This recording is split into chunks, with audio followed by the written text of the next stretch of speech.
Oasis, weekdays 5:45 a.m. and 12:55 p.m. right here on Nationwide, a revolution in media.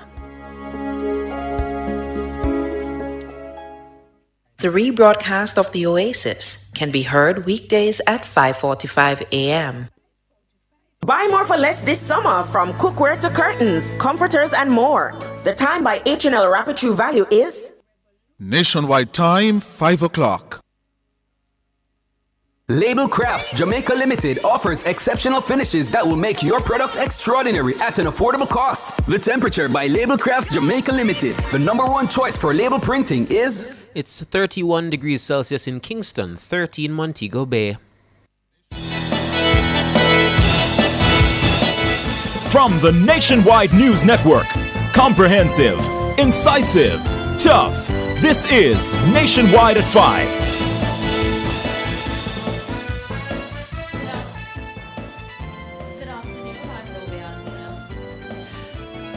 Good afternoon, I'm Mahiri Stewart. In Nationwide News at this hour, 2 of 3 Jamaicans sent to Eswatini from the U.S. tell the Foreign Ministry that they do not want to come home. CXC announces major reforms to its SBA framework. It cost the government $28 million to hold the traffic ticket public days held at the National Arena last week. JPS implementing the recommendations from its investigative report into the June 5 island-wide blackout. Opposition leader condemns the latest alleged act of police brutality against bus driver. In news from the rest of the world, St. Vincent removes registration fees for new secondary school students. Canada wildfires spark air quality concerns across North America. In sports, shirt worn by Pele in 1958 World Cup final sold for $4.9 million at New York auction on Thursday. And later in our broadcast, in our cover story at 5:35, the International Monetary Fund is warning that the safety net keeping global oil prices from spiraling out of control during the war in the Middle East may soon disappear.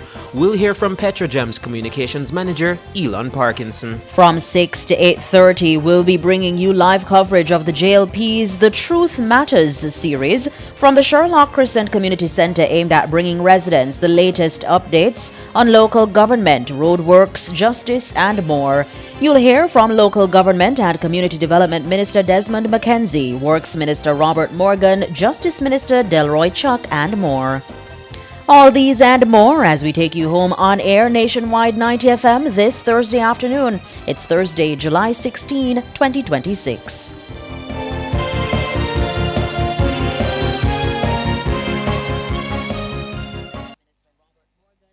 This program is brought to you by the KFC Big League Promotion. From now to July 20, buy a meal deal or a big deal and enter for a chance to win. Weekly prizes plus a trip for 2 to Brazil and $500,000 cash. Conditions apply.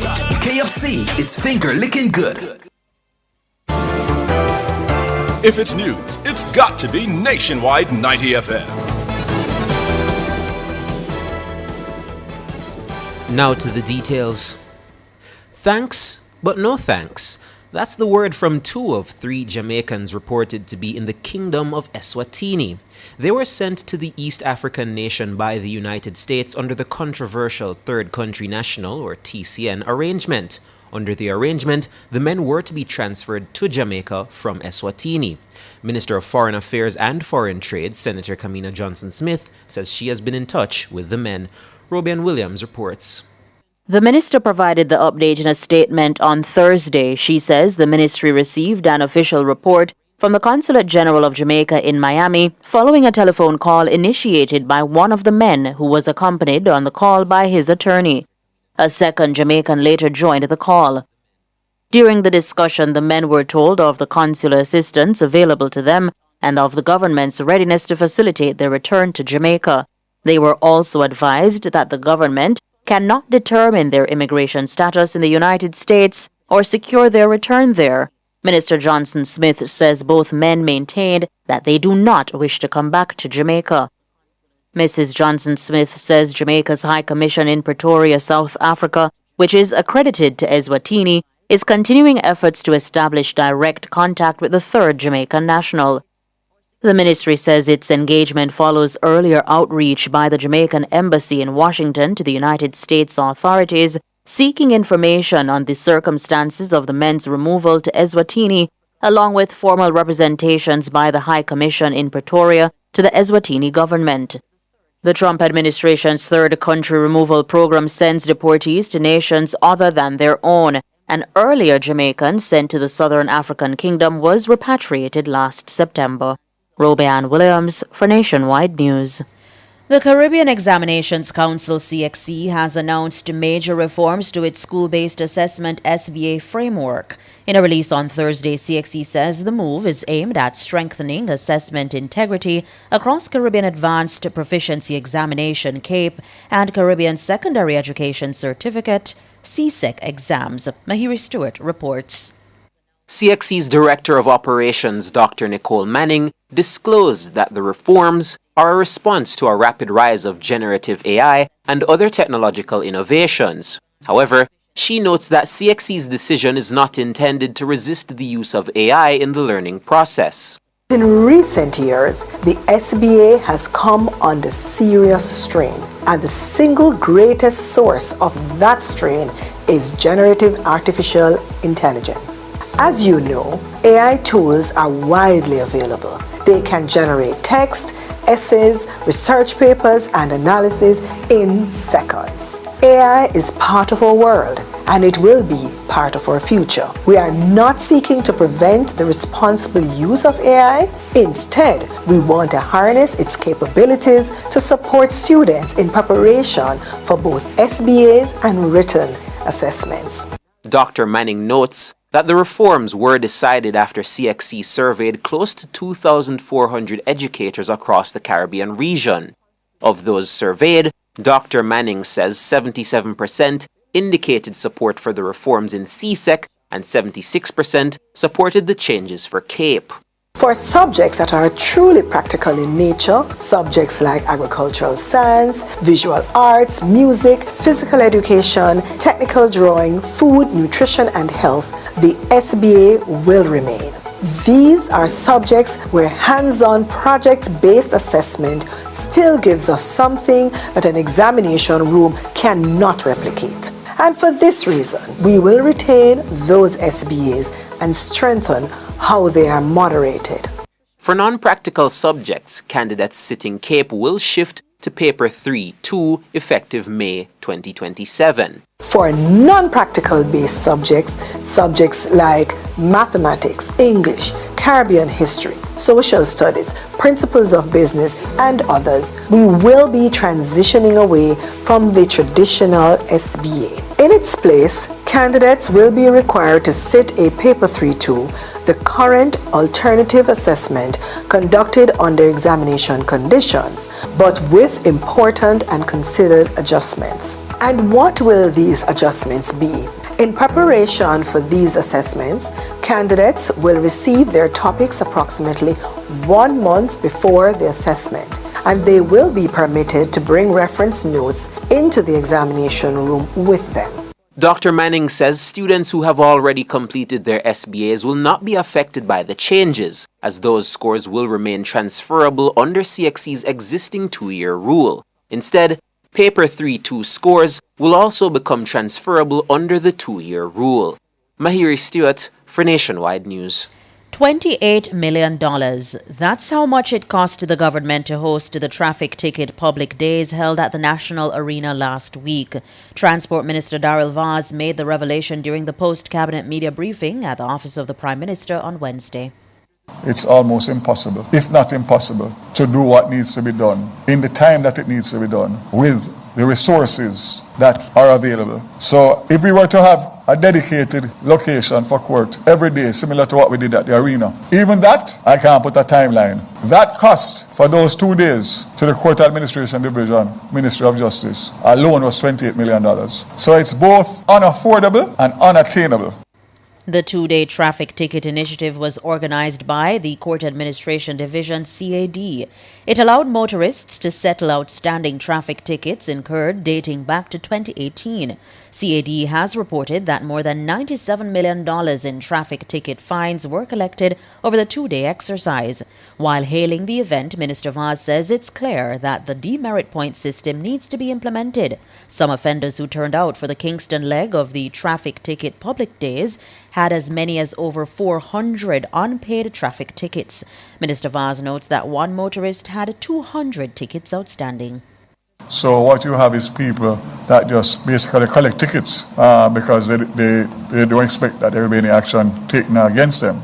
So it's a mindset that needs to change. They had different sections at the arena. 1 ticket, 1 to 10, 10 to 20, 20 to 50, 50 and over. One person had 200 tickets. You probably get a ticket a day and just have them there. So it's important that we find a way to deal with this situation because we can't go forward with implementing the demerit system if it's not going to be sanctions that are held for those persons who disobey. Darrell Vaz, Minister of Transport. The government is set to implement and enforce its demerit point system on September 30.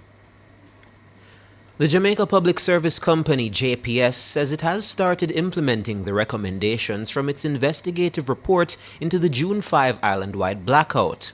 This follows the completion of the investigation and the submission of a 350-page report to the Office of Utilities Regulation, OUR, and the Ministry of Energy. The company provided the update in a statement on Wednesday. Khalesia Wright reports. The recommendations include replacing protection equipment, reviewing system protection settings, and accelerating its system protection modernization program.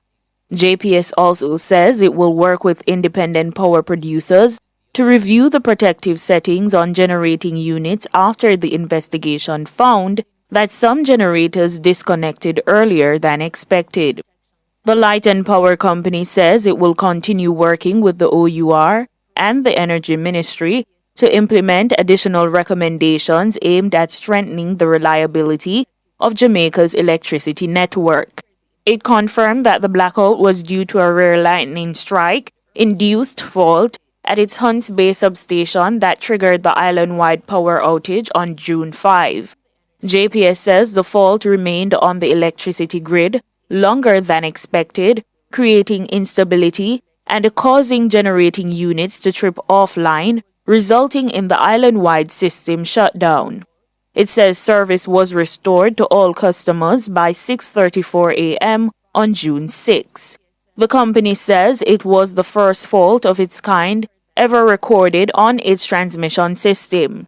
It notes that the unusual nature of the fault prevented the primary protection system from clearing it, while backup protection devices also responded more slowly than anticipated. JPS says the investigation was conducted with the assistance of several international engineering experts and firms. Energy Minister Darrell Vaz says the government is reviewing the investigative report. Khalesia Wright for Nationwide News. You're listening to Nationwide News at 5. More news after these.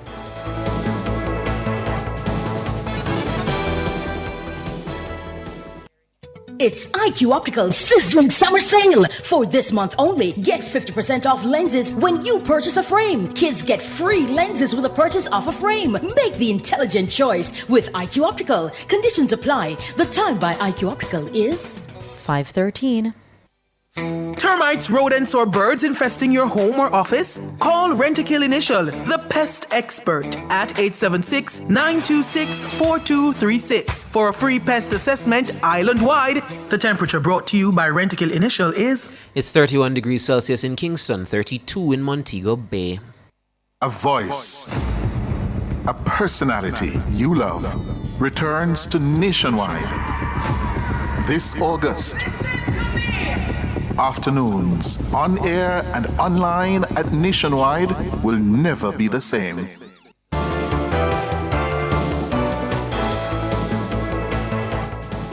Continuing the news, opposition leader Mark Golding is calling for the urgent rollout of what he describes as a Marshall Plan for micro, small, and medium-sized businesses devastated by Hurricane Melissa. He made the call while addressing the Small Business Association of Jamaica's Growth and Resilience Conference at the Jamaica Pegasus Hotel on Wednesday. He's warning that thousands of enterprises across western and central Jamaica remain crippled months after the storm. Siobhan Campbell tells us more.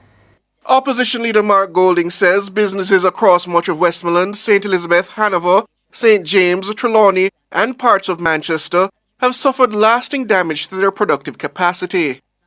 He says many of the affected businesses are uninsured and have lost both their physical assets and their stock. According to Golding, they need help and they need it fast. I think that, especially given that this fiscal year we have suspended the fiscal rules so that the government has more leeway in how it manages the situation, I think we really need a kind of Marshall Plan for small businesses in the affected areas of the country. They need help and they need it fast. And I think we need the rollout of a serious Marshall Plan to get those businesses back up and running so that they can resume their contribution to employment and to economic activity and indeed economic growth. And I think that's the main message I want to carry this morning. The opposition leader argues that the crisis is unfolding against the backdrop of a weakened economy. He also cites rising international energy and transportation costs, driven by the ongoing war in the Middle East and Europe. Golding says that in a time of economic contraction, the country must be bolder and more creative.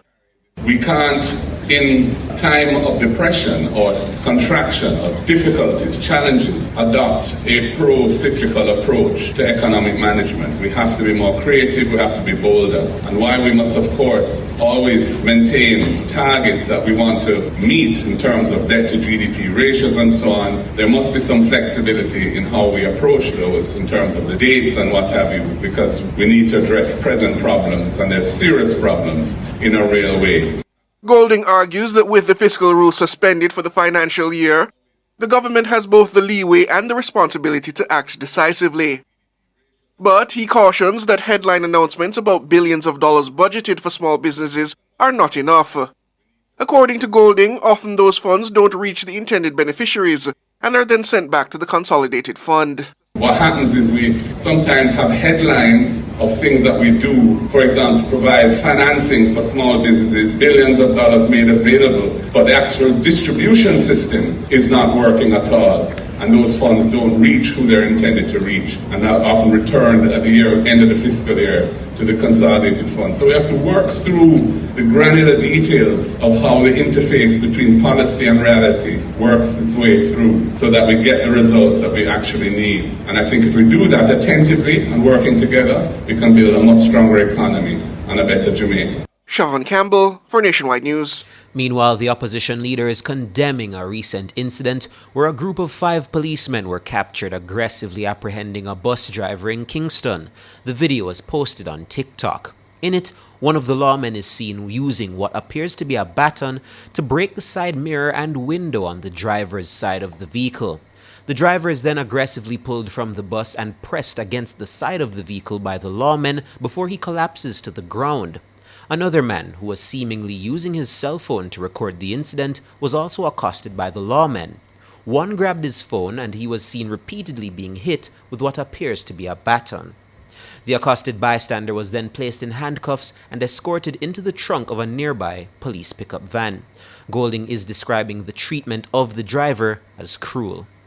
And the way in which the police handled the driver and a bystander, I had to report it to the Commissioner of Police, because it was caught on video.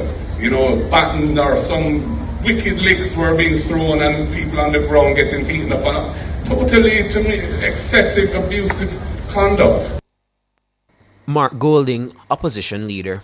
The government has announced that paving works will begin on Seacrest Drive in Discovery Bay, St. Anne under the Shared Prosperity through Accelerated Improvement to a Road Network SPARK program. The works are being undertaken by the National Works Agency NWA in partnership with China Harboring Engineering Company, CHEC. It forms part of the nationwide program to rehabilitate and modernize roads to a higher engineering standard. Residents and motorists are being advised to expect temporary traffic delays during construction. Works Minister Robert Morgan says community roads under the Spark program are advancing steadily, while the major road component also gathers momentum. Under Spark, each constituency received a base allocation of $200 million. Additional funding is distributed based on the extent of the road network within each constituency. World in a Minute is brought to you by ABC Electrical Sales. We make things as easy as ABC. Hose assembly and supply, equipping Jamaica for success. And Charles O'Connor Consulting Network, COCN, driven by international accounting standards, modern technology, and integrity. The World in a Minute.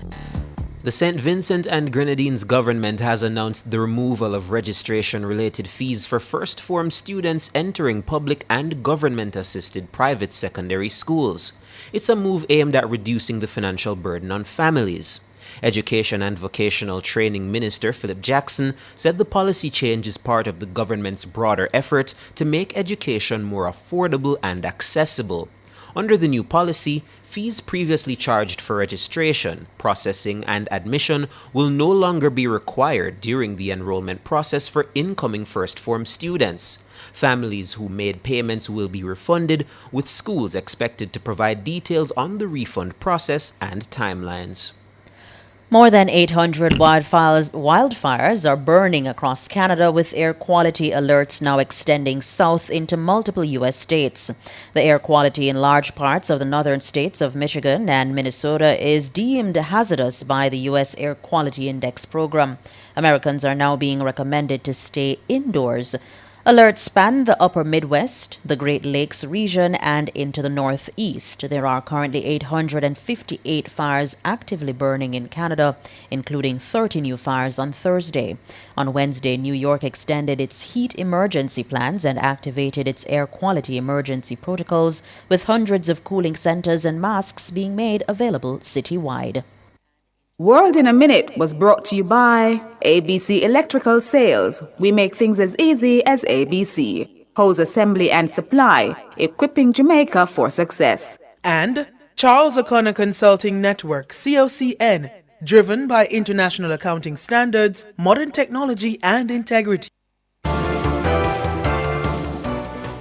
Recapping the top stories making nationwide news at this hour, 2 of the 3 Jamaicans sent to Eswatini from the U.S. tell the Foreign Ministry that they do not want to come home. CXC announces major reforms to its SBA framework. It cost the government $28 million to hold the traffic ticket public days held at the National Arena last week. I'm Robianne Williams. And I'm Mahiri Stewart. You can find the news on our website at nationwideradiojm.com, and please feel free to join our Nationwide Family Club at patreon.com/Nationwide News Network. News next at 6 a.m. tomorrow.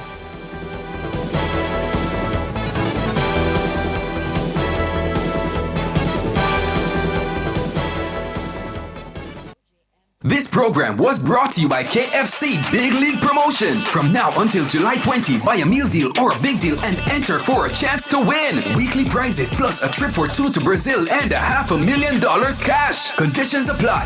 KFC, it's finger licking good. A voice you love returns home. This August, afternoons on Nationwide on air and online will never be the same. What's really happening in your community? Well, get the facts from the people making the decisions. Join the conversation Thursday, July 16th at the Sherlock Crescent Community Cultural Center for the Truth Matters series by the Jamaica Labour Party, starting at 5 p.m. and hosted live during Nationwide at 5. This public forum will bring you the latest facts and updates on local government, roadworks, culture and sport, industry and commerce, and justice. Come and hear from Ministers Desmond McKenzie, Olivia Babsy Grange, Delroy Chuck, Robert Morgan, Delano Seavright, and MP Dwayne Smith. So join us at the Sherlock Crescent Community Cultural Center, Thursday, July 16th at 5 p.m. for The Truth Matters by the Jamaica Labour Party. And if you can't make it, tune in to Nationwide at 5 from 5 p.m. and catch the live stream on our YouTube channel, NNN Radio Live. Keep your dials locked to Nationwide 90 FM, the new revolution in media.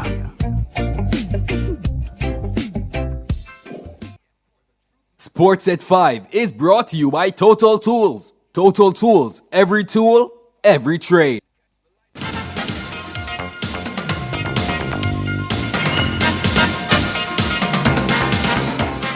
Hello, good afternoon, and welcome to Sports here on Nationwide 90 FM. I'm Wayne Walker. We start with news on cricket because New Zealand set 141 to win. They were 36 without loss after 10 overs at sports time. In the third one-day international against the West Indies been played at Providence in Guyana. Will Young and Henry Nicholls are the not-out batsmen. The Kiwis had earlier dismissed the West Indies for 140 in the 38th over.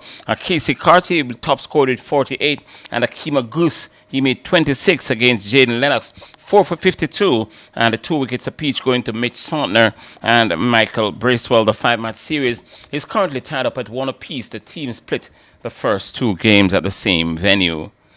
The International Cricket Council, that's ICC, has come to the financial aid of struggling Cricket West Indies with a $12.82 million loan. The ICC announced the loan as part of decisions coming out of its recent annual meetings in Scotland. It gave no details about the reason for the loan. However, in its 2025 audited report, Cricket West Indies pointed to ICC help as part of its strategy to make an anticipated revenue shortfall. Cricket West Indies recorded a net loss of US $28 million for the year ended September 30, 2025, following a net profit of US $23 million for the year ended September 30, 2024. The remaining 2 years of the cycle are forecast to generate a net loss of approximately US $26 million in 2026 and a net profit of approximately US $8 million in 2027.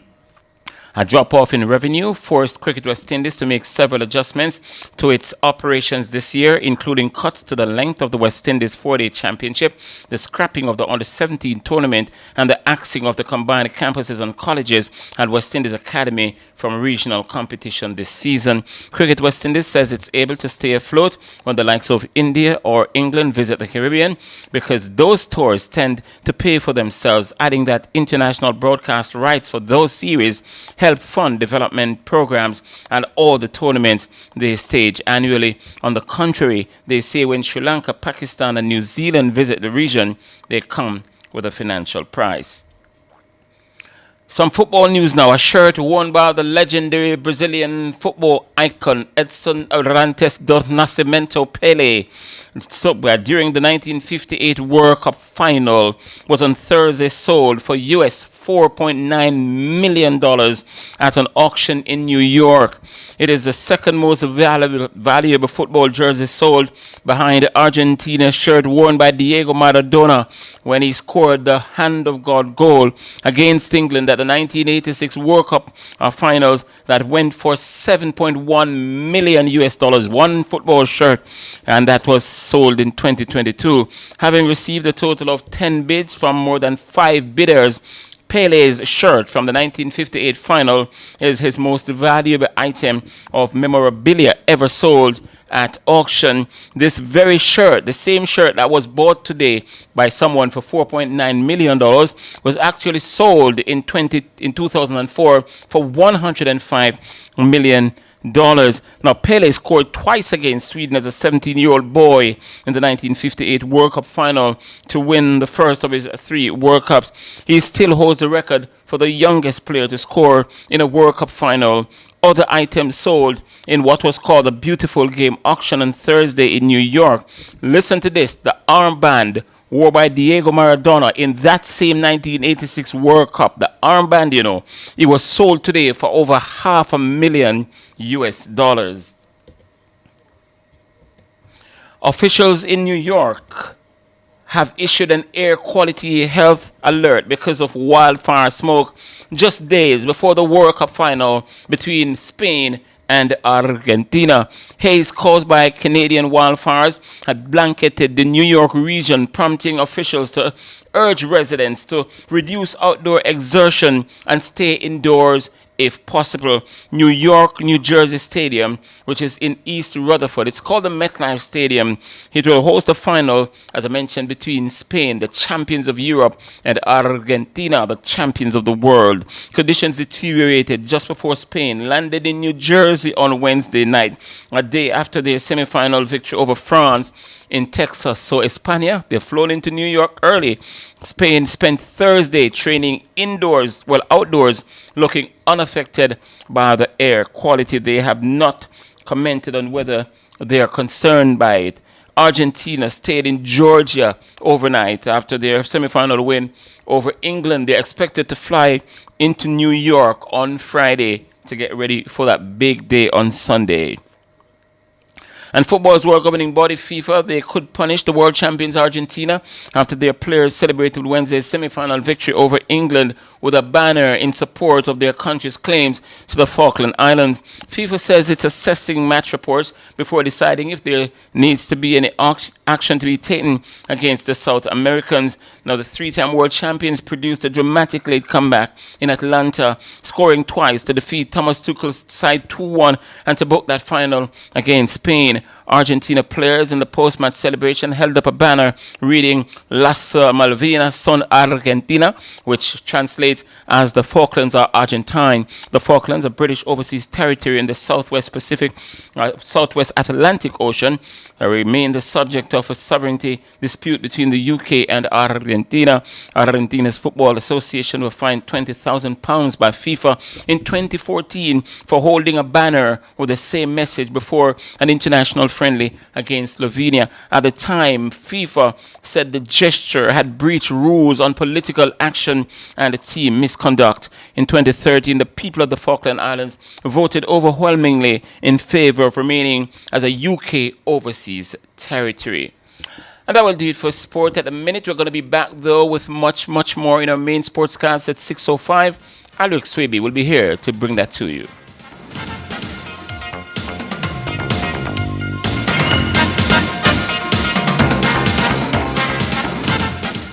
Sports at 5 was brought to you by Total Tools. Total Tools, every tool, every trade.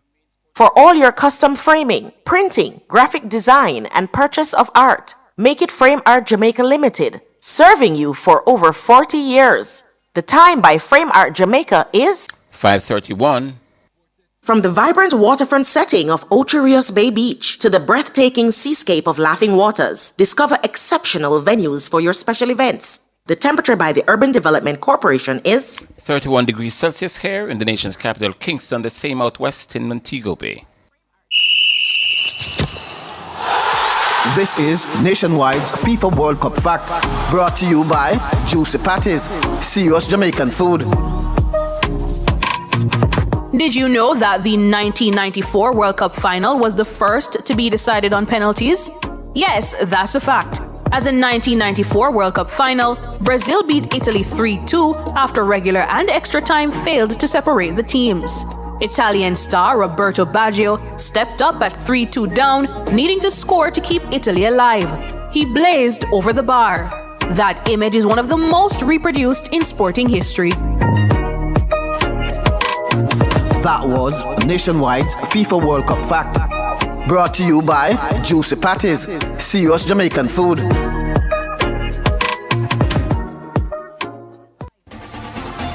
For all your electrical needs, visit ABC Electrical Sales. They stock a wide variety of electrical supplies, including plugs, switches, panel boards, and conduits, plus energy-saving fixtures. ABC Electrical Sales stocks brands like GE, Siemens, Philips, Cutler Hammer, and Allen Bradley. They also offer free island-wide delivery just to suit your needs. Visit them at Shop 8, Hagley Park Plaza, Kingston 10, or call 876-754-3714-5 or 876-754-3825-8. ABC Electrical Sales, for a better choice in the electrical business.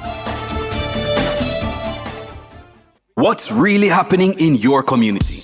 Well, get the facts from the people making the decisions. Join the conversation Thursday, July 16th at the Sherlock Crescent Community Cultural Center for the Truth Matters series by the Jamaica Labour Party, starting at 5 p.m. and hosted live during Nationwide at 5. This public forum will bring you the latest facts and updates on local government, roadworks, culture and sport, industry and commerce, and justice. Come and hear from Ministers Desmond McKenzie, Olivia Babsy Grange, Delroy Chuck, Robert Morgan, Delano Seavright, and MP Dwayne Smith. So join us at the Sherlock Crescent Community Cultural Center, Thursday, July 16th at 5 p.m. for The Truth Matters by the Jamaica Labour Party. And if you can't make it, tune in to Nationwide at 5 from 5 p.m. and catch the live stream on our YouTube channel, NNN Radio Live. Keep your dials locked to Nationwide 90 FM, the new revolution in media.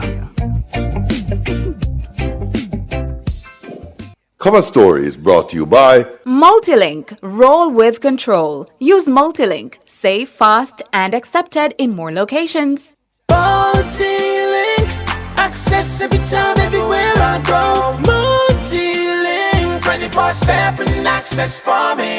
It's just a win-win when we use Multilink. This card is Jamaican built, yeah. Fast and secure, you can use anywhere. Spend while supporting the economy. Look for the Multilink logo on your card and benefit from Jamaica's largest debit payment network. Multilink, 24/7 access for me. What would I do without my Multilink?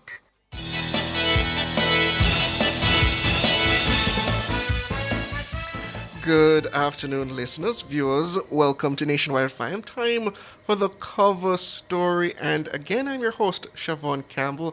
I trust you're enjoying this Thursday afternoon. And while there are no matches today, remember, Nationwide News will be covering the 2026 World Cup, giving you exclusive radio coverage for the next two remaining matches. That's the runner-up as well as the Grand World Cup Finals. And along with those matches, we're also bringing you pre- and post-game analysis, so don't forget to tune in. And please also note again our new YouTube channel, that's NNR Radio Live. So please go over there, like, subscribe, and share.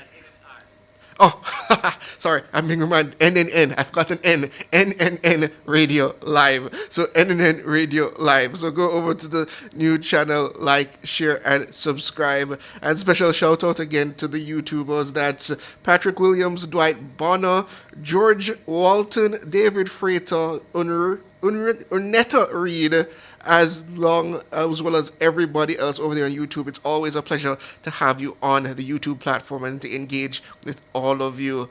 And today we turn back to the matter of that Iran-US Middle Eastern crisis, because the International Monetary Fund, the IMF, is warning that the safety net that has been keeping global oil prices from spiraling out of control during the ongoing war in the Middle East may soon disappear. It's a cautionary declaration that has direct consequences for oil-dependent nations such as Jamaica. Or Dana Davy tells us more. In a new analysis, the IMF says the conflict has triggered the largest disruption to the global oil market in decades. It notes that prices should have soared, but instead settled between $90 and $100 a barrel, far below what many had feared. The fund says the war effectively shut the Strait of Hormuz, choking off around a fifth of the world's daily oil supply. By the end of May, it says more than 1 billion barrels of crude had failed to reach the market, causing a major shortfall. For Jamaica, which imports virtually all of the oil, the warning lands at a difficult moment. Energy Minister Daryl Vaz says crude has moved from around $70 a barrel before the conflict to roughly $100 since. Prime Minister Dr. Andrew Holness puts the rise in energy costs at about 60% since the fighting began in February. The pressure also feeds through electricity, where Jamaica already carries some of the highest power costs in the world. The IMF cautions that reliance on a single choke point leaves the global economy heavily exposed, and it urges countries to diversify both their energy sources and their supply routes, including through renewables. It also advises that any help offered to consumers be targeted at the most vulnerable and kept temporary. And even if a lasting agreement reopens the strait, the fund says it could take 2 to 3 months before oil flows return in significant volumes. This means that relief at the pump and on light bills may not come quickly. Dana Davy for Nationwide News. Thank you, Dana. Well, for reactions, we're going to be joined now by the communications manager at the state-owned oil refinery Petrojam, Elon Parkinson. Good afternoon, Elon. Hi, Siobhan. How are you doing? Good afternoon to your listeners. Good afternoon to you as well. So, Elon, the situation there in the Strait of Hormuz, we were hoping for a ceasefire, finally agreement, but things seem to have reneged on that promise, unfortunately. So, how now concerned is Petrojam that things could again become tight in terms of oil supplies? Regional, I realize we don't get oil from that side of the world, but still we operate in a market. So, how concerned is Petrojam about that? So we continue to monitor and evaluate the developments and the trends that are taking place in the oil and gas sector on a daily basis. Right here at our location on Marcus Garvey Drive, we have an intrepid team of researchers and experts in the business, collectively easily over 100 years of experience, and they comb through the data that comes down every day. We monitor, we look at the market analyses, and we're able to make certain corporate decisions from that, including issuing this assurance to Jamaicans that we've never run the country out of fuel, and we have no intention to. We have some airtight supply contracts for crude oil as well as finished petroleum products, and as such, we are always able to guarantee the country's energy security. As always, Petrojam holds just about 3 weeks' supply of fuel, and that can easily take care of the country's energy needs. And of course, we import with great regularity, but we also refine right here as a strategic priority as the country's oil refinery. But Elon, I suppose it's not the sourcing that people are concerned about, just as the announcement yesterday about that $12.50 increase in diesel. I think it's the pricing that many are kind of jittered about. Yeah, well, and you're talking about something that triggers the pricing, which is, of course, the uncertainty that's taking place in the global market right now with the renewed U.S. blockade on Iran. And that $12.50 increase, which only applied to ultra-low sulfur diesel, was as a result of the adjustments that we made just about a month ago to the tiered pricing mechanism, which saw an adjustment from $4.50 as the high water mark to $12.50 as high as we can go, but also as low as we can go, because the decreases as well in the prices can happen as the market fluctuates. But we're talking now only about diesel fuels. It only applies to diesel. So there's still a $4.50 cap increase or decrease when it comes on to 80 or 90 octane gasoline. But in terms of the diesel fuels, being automotive diesel and ultra-low sulfur diesel, ULSD, those can go as high as $12.50 in a week, or as low as $12.50 in a week. And occasions that it went up to $12.50. Yes. It's starting today. We announced it yesterday. But in previous weeks, the increases have been lower. There was only one occasion where it went up by $12.50, and it was the actual week when it was introduced back in June, I think June 16. And that's something I was actually curious about when I initially heard that announcement about the cap and why it was specifically only applied to diesel. Was there a strategic reason behind that? No, it's simply, again, using market data and analyses to inform our decisions. So when we looked at the market data, we recognized that the curve that took us to the place where we see where there are increases in the prices of automotive diesel and ultra-low sulfur diesel, that curve was heading in a very steep upward direction versus gasoline, for example. So we had to respond accordingly. I tell you this, we announced the $12.50 increase on ultra-low sulfur diesel fuel yesterday, right? Takes effect on Thursday. But the increase was more than $12.50. All right? But again, we capped it at $12.50, so we can only pass on $12.50 to consumers and businesses who, of course, will be filling up at the pumps. So tell me, well, actually, let's go to a break because I don't want to interrupt this.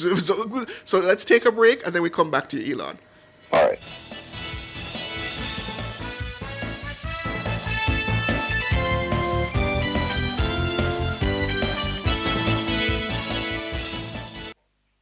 Visit Marshall's Pharmacy, Greater Portmore, for all your prescription needs, gifts, personal care, household, and stationery items. The temperature by Marshall's Pharmacy, Greater Portmore is... It's 31 degrees Celsius here in the capital city, Kingston, and it's 31 out west in Montego Bay. Multi-link, access every time, everywhere I go. Multi-link, 24/7 access for me. It's just a win-win when we use multi-link. This card is Jamaican built, yeah. Fast and secure, you can use anywhere, spend while supporting the economy. Look for the Multilink logo on your card and benefit from Jamaica's largest debit payment network. Multi-link, 24/7 access for me. What would I do without my multi-link? Hey, turn up to 25. Turn up to 25. Could I drive out fresh in a MG ride with a staycation all inclusive flex? Yeah. I touch a million cash. Yes. Smart TV, PS5, and home upgrade. Turn up your winnings this summer with Digicel. Sign up or switch to postpaid or Digicel Plus. Buy a SIM. Top up with 5 bills or more. Buy a 7-day plan or higher. A smartphone deal or just pay your bill. Authorized under Section 58.3 of the Betting, Gaming and Lotteries Act. Promotion period June 24 to September 5, 2026. Visit DigicelJamaica.com for terms and conditions. A voice you love returns home. I gotta tell ya. This August, afternoons on Nationwide on air and online will never be the same.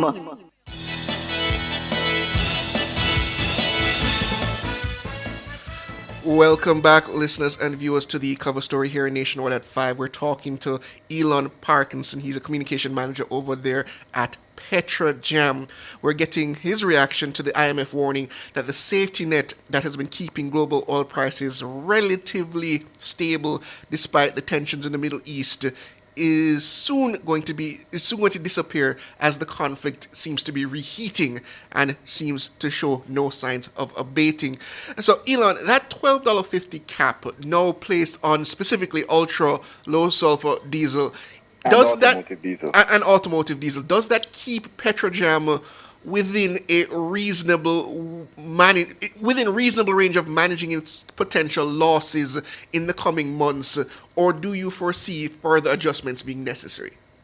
Well, look, we're monitoring the data as it comes in. This is a very fluid and dynamic situation, right? We work very closely with our parent ministry. There are some really great and supportive teams of persons there, along with the Ministry of Finance. We keep a very close contact with them almost daily to provide updates and to get the latest data and to also share what we have been gleaning right here on this side.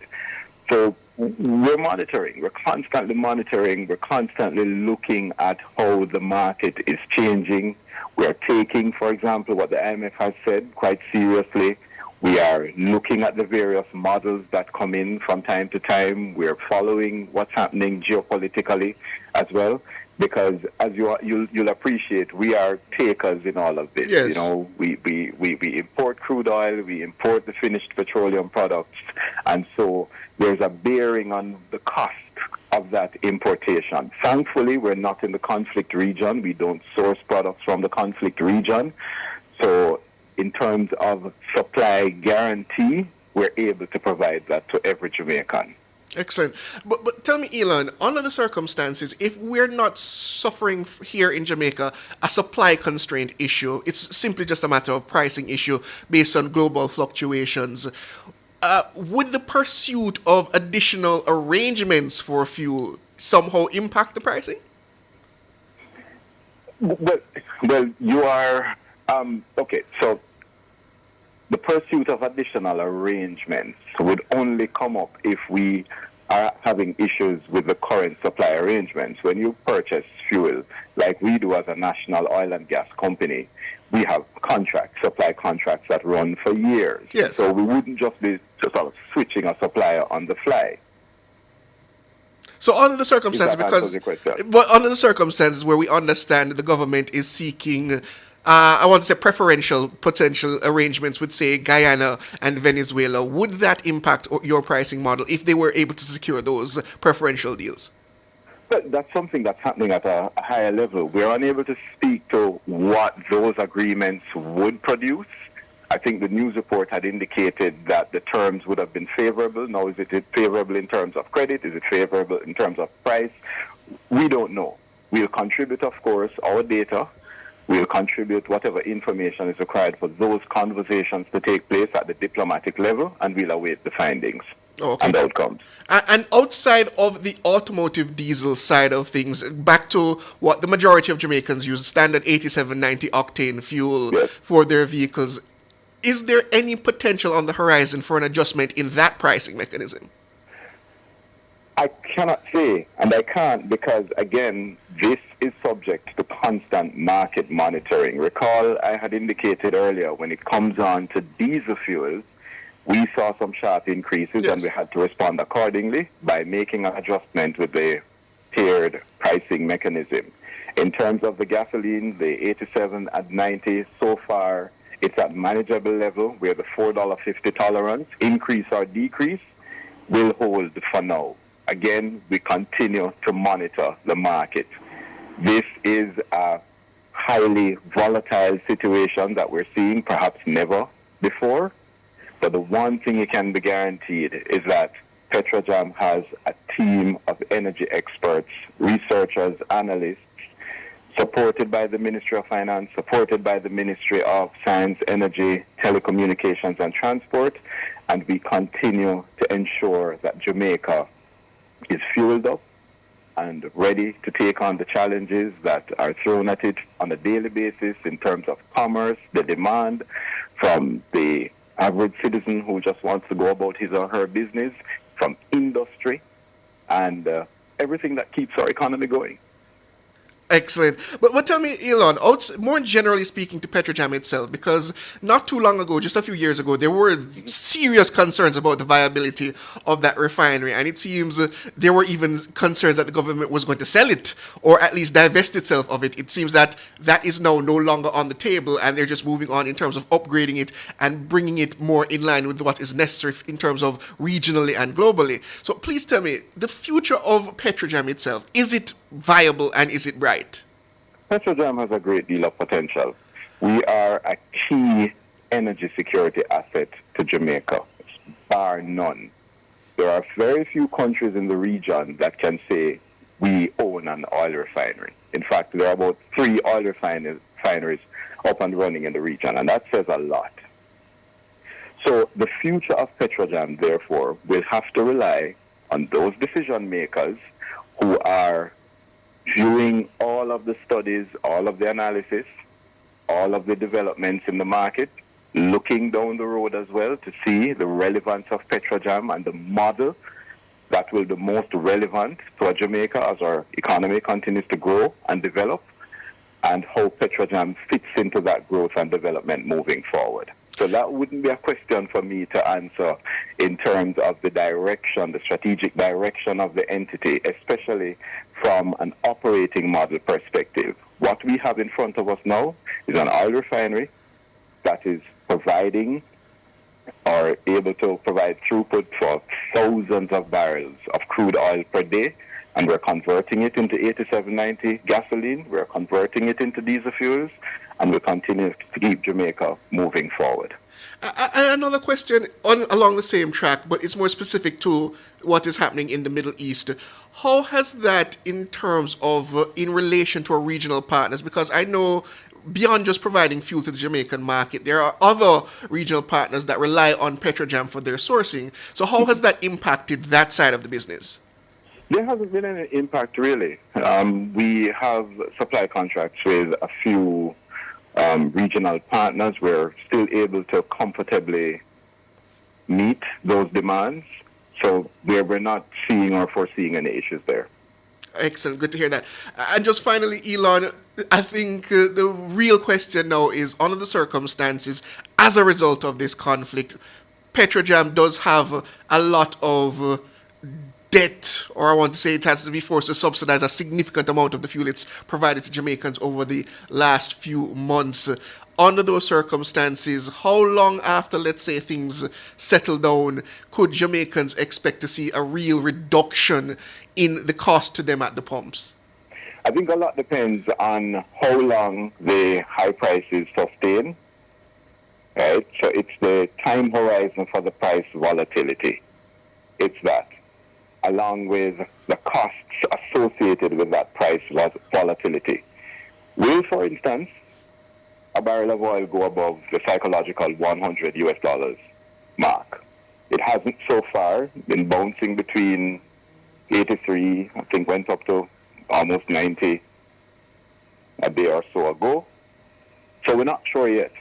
So it would be really premature of us. I mean, we didn't even predict that we would have been in this position, that there would have been a renewed U.S. blockade and, of course, renewed uncertainty. We were entering an environment where the prices were coming down, and the people were welcoming those reductions. Indeed, Jamaicans were also seeing those reductions. I think you were seeing where gas prices, 80 or 90 octane, would go up by like 25 cents per litre over the past 3 weeks or so, right? So you saw that things were about to come to a leveling off, and then now this disruptive activity again. So we continue to monitor. Now, the important thing here to note is that Petrojam continues to hold almost $200 million worth of strategic fuel reserves for Jamaica. All right? And that's a commitment we take seriously. We're going to keep on holding to those reserves so that when Jamaica needs the fuel, it will always be there to provide the security. And I think all Jamaicans will be happy to hear that. I suppose at the end, as a result of our circumstances, all we can really do is to hope, wait, and see where things settle in terms of the Middle East. But tell me, Elon, on a long-term trajectory, if Jamaica, and I've always been wondering about this, if Jamaica moves more towards renewables, how does that impact Petrojam's operations, or does it not interfere with it at all? Well, we like to think of ourselves as a multi-energy innovator. And within that space, it means that we're also peering into the future of fuels. So we're not going to be wedded to the idea that fossil fuels are where it's at, meaning, crude oil being converted to 8790 and so on. We're seeing today where the world is moving towards biodiesel. There's talk about blue hydrogen and all different types of LNG, for example. That's now part of Jamaica's energy mix. We're going to be part of that conversation, because we're holding true to our positioning as a multi-energy innovator. And of course, it behooves us to look into the future of energy and to see what works best for Jamaica, and that includes renewables. So this whole idea of Petrojam being wedded to the nomenclature of oil refinery, that's not necessarily going to be the future. Well, the naming suggests that, doesn't it? Petro. So the moment you hear petrol, you're thinking fossil fuels and so on. But no, we are morphing into a multi-energy innovator, and therefore that opens up new horizons, new vistas for us to introduce more eco-friendly products and products that are compatible with the transport needs, the industry needs, the commercial needs, the personal needs of our people. And then finally, for someone who's very deep into communications and understands strategy and thinking, I think the ultimate question really is Argentina or Spain? Look here, man. Brother. England, me say, Well, that's out of the question. We gave it up, man. We gave it up. Honestly, we gave it up. Very disappointed. But going in Sunday, well, let me deal with Saturday first, because England is still going to play. That's the good thing about being in the semi-finals. But you don't think France has a better team? Versus France, right? No, France collapsed. France collapsed a couple of days ago. Honestly, it was a lackluster performance, and I think they showed their weakness, and I don't know if they can come back on Saturday. right? But for Sunday, it has to be Spain. Argentina has shown its cracks. I just think England was not up to exploiting it. And some errors were made along the way, but the Spanish team is strong. They have a program there that I don't think Argentina can undo. Well, we'll see. We'll see. But I mean, it seems that Argentina has been the side to beat this World Cup, and it seems they're set to remain that. But we will see. Argentina has been the classic escape artist throughout the World Cup. That's all. And what do you make about the rumors about they've been assisted, so to speak, by the referees on the ground? I don't buy into that at all. I mean, it's the game is being played with great deal of intensity and rivalry and some flair and flavor. And that's precisely what we look forward to every 4 summers when the World Cup comes around. This one is no different. I just hope that the results yesterday would have been different. That's all. But so it goes. Another 4 years. All right. Sorry for the digression there. Listeners, viewers, that was Manager of Communications at Petrojam, Elon Parkinson. Thank you so much for joining us this evening. So coming up, listeners, we have for you a paid broadcast coming from the GLP. It's the start of their Truth Matters series that's being held at the Sherlock Crescent Community Center in Northwest St. Andrew. But we have the headlines just after this.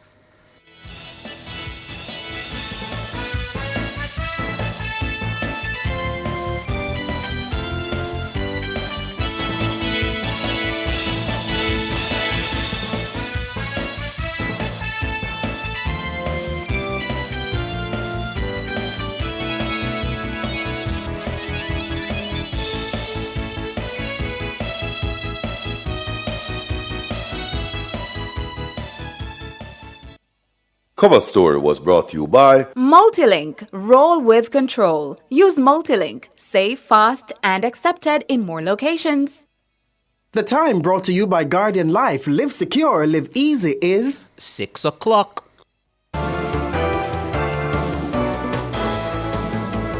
Nationwide headlines at 6.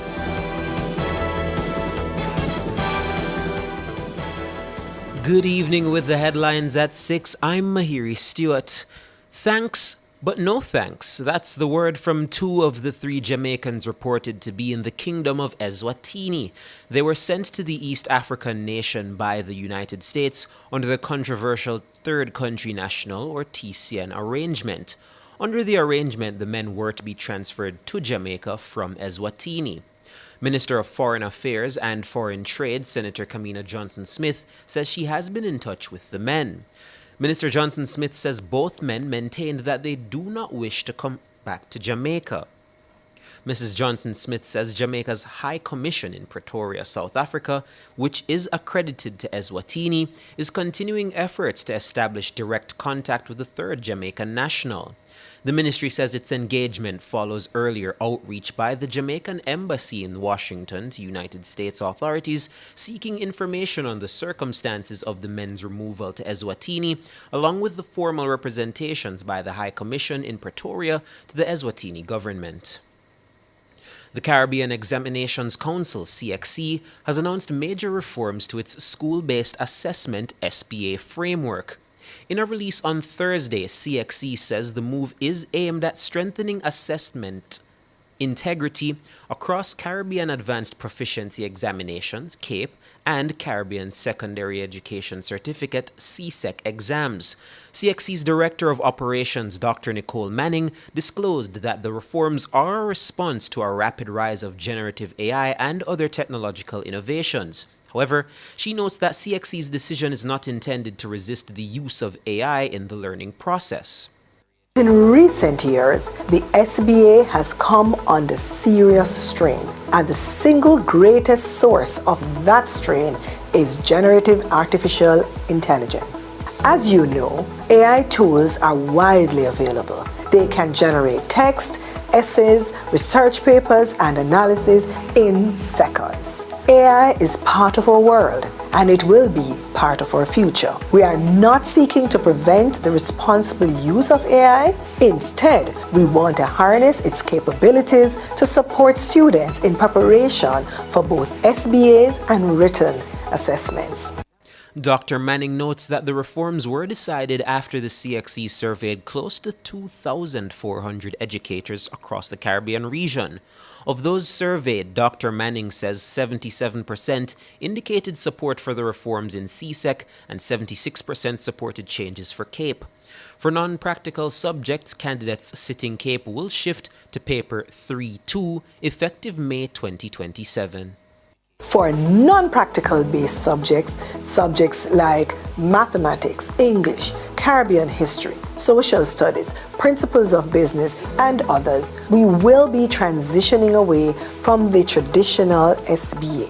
In its place, candidates will be required to sit a paper 3-2, the current alternative assessment conducted under examination conditions, but with important and considered adjustments. And what will these adjustments be? In preparation for these assessments, candidates will receive their topics approximately 1 month before the assessment, and they will be permitted to bring reference notes into the examination room with them. Dr. Nicole Manning, Director of Operations at CXC.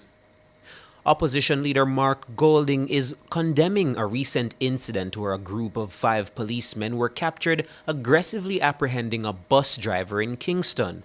The video was posted to TikTok.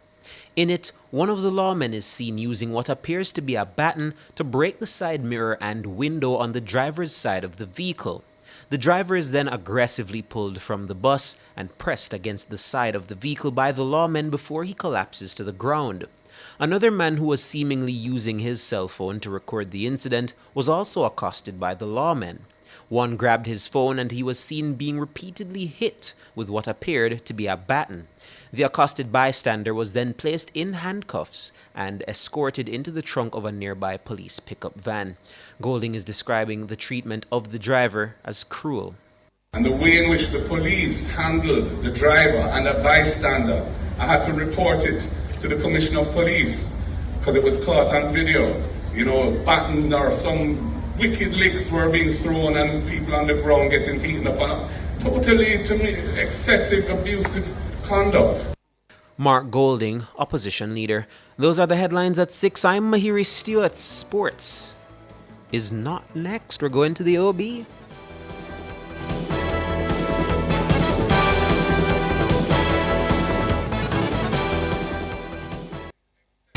Imagine your money growing faster without stress.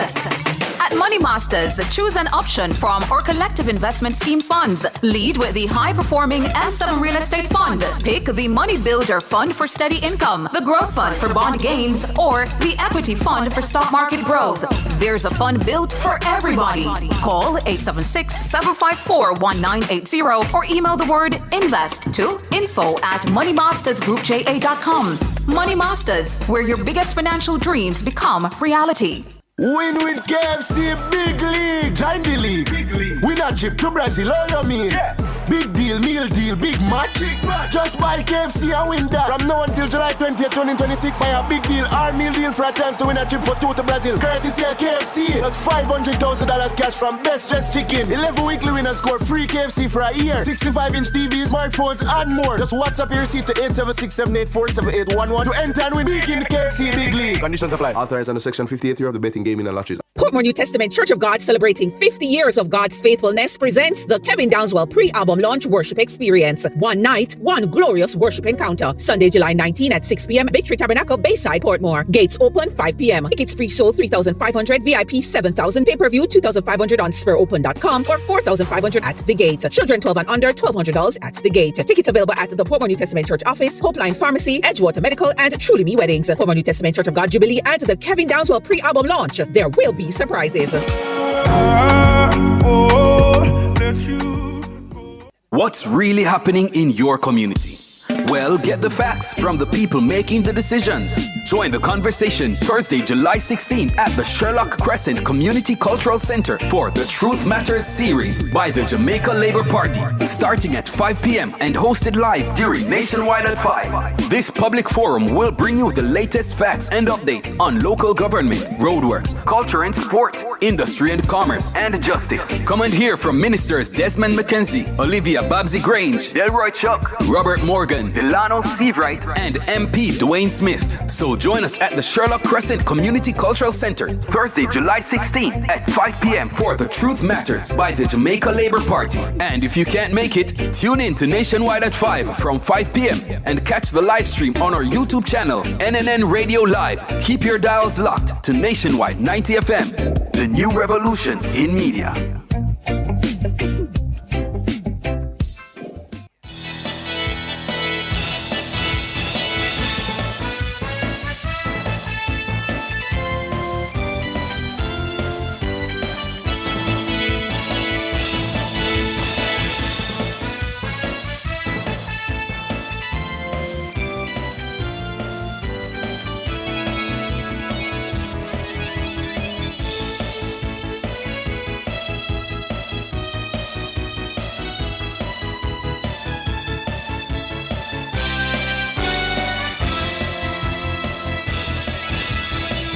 Minutes after 6 o'clock. Good evening, ladies and gentlemen. It is Nationwide at 5. I'm yours truly, Saeed Bernard. And yes, you might be hearing some noise in the background. That is coming from the political truck of the Jamaica Labour Party. Many of you who are familiar with that truck would have made its last engine roaring on September 3rd, the last election. Now they're on the road, and they're in Northwest St. Andrew. Their Jamaica Labour Party Truth Matters series. Of course, it's a public forum aimed at bringing residents the latest facts and updates on local government, roadworks, culture, sports, industry, commerce, and of course, justice. You are also set to hear from members of the Jamaica Labour Party on some of the party's achievements since they've been in government. Of course, Dwayne Smith to my right will tell me if they're talking about since last year or since 2016. Of course, he will give us the information on that. But of course, the new executive with Member of Parliament for Northwest St. Andrew Dwayne Smith as chairman and councillor for the Red Hills Division Rohan Hall being the deputy, Smith replaces Winston Ennis, who the party says did not seek re-election. The new slate also includes North Central St. Andrew MP Delano Seavright as its public relations director. And the JLP says, as a matter of fact, that the new executive is expected to immediately begin work geared towards organizational development, political engagement, youth participation, and expanding support for the party's programs and initiatives. Deputy Party Leader Desmond McKenzie says the new team must be seized of the importance of unity and grassroots engagement. And as we go throughout the rest of the evening, you will hear from Desmond McKenzie, Olivia Babsy-Grange, the Minister of Culture, Gender, Entertainment and Sport, Delroy Chuck, the Minister of Justice and Constitutional Affairs. You'll also hear from Robert Morgan, the Minister with responsibility for works. You'll hear from Delano Seavright, the State Minister of Industry, Investment and Commerce. And of course, you will hear from the Manayard, where in his background, Dwayne Smith from Northwest St. Andrew. Yes, so we are here at the Sherlock Community Center, and the cars are pouring in. The officials, most of them at least, are here, and the people are in jubilant spirit, waiting to hear the message.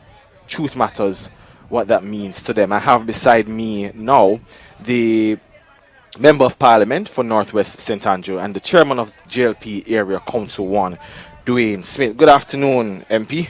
Good afternoon. Well, good evening. Thank you so much for joining me. Yes?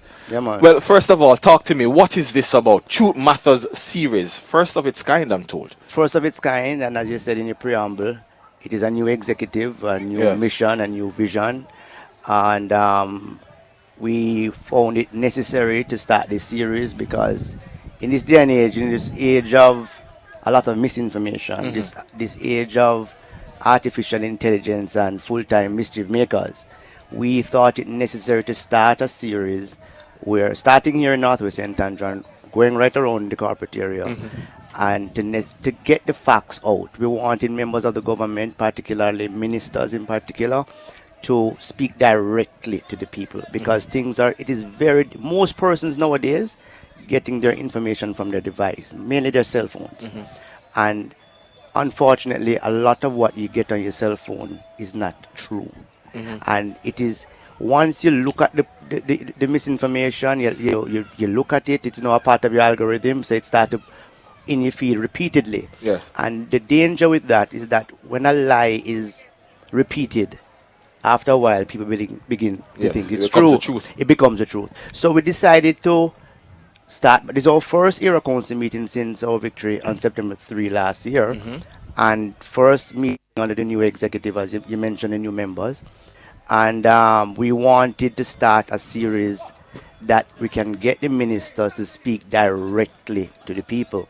You know, for example, in this constituency that I represent, Northwest St. Andrew, the number one challenge in Northwest St. Andrew, from I've been a councillor until now as Member of Parliament, is road infrastructure. Yes, And talk to me, because I have to take my time coming in through Sherlock Crescent there, and they have this nice community centre here. Indeed. And all these people coming in, but the road bad, MP. The roads are bad. Yes. And it's a vexing issue. And every citizen association meeting, any community meeting that I've attended as Member of Parliament, and even before as councillor, the number one agenda item has always been roads. And I specifically wanted the minister with responsibility for works to be here to explain the process, who is responsible, and the necessity for a one road authority. Because I'm quite optimistic about the one road authority. I think it's finally a step in the right direction. What do I mean by that? I sat as a councillor for 12 years at the KCMC, and now a Member of Parliament. And let me tell you, the resources that the political representatives get to deal with roads is grossly very paltry. Right. And also you find that certain roads are under the jurisdiction of the parish council. Except and apart from it is a lot of confusion. And when you tell the residents this, it is very, very vexing. And so we want the truth to come out. And that is just one issue, the roads. Yes. We also want other ministers to come and get the platform to tell you more about what's happening in their ministry. We just want the people to have a direct line of information from the government and to them. So bringing them to their community centre, to their very homes, really. Right. Outside of election season, you're saying this is a good time to engage them. Based on how the series is structured, will they be able to field their questions, their comments to these ministers that are here? How does it work?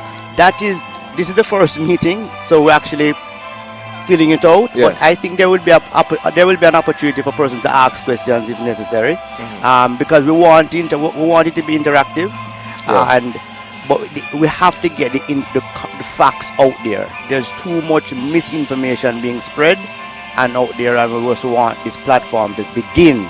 I want every member here, every member of the Labour Party, every supporter, every resident who comes to listen to us today, or hear us on your radio station, or streaming, to get the facts, to go out and spread facts and not misinformation. Got you. So, youth engagement, that has also been highlighted as a priority.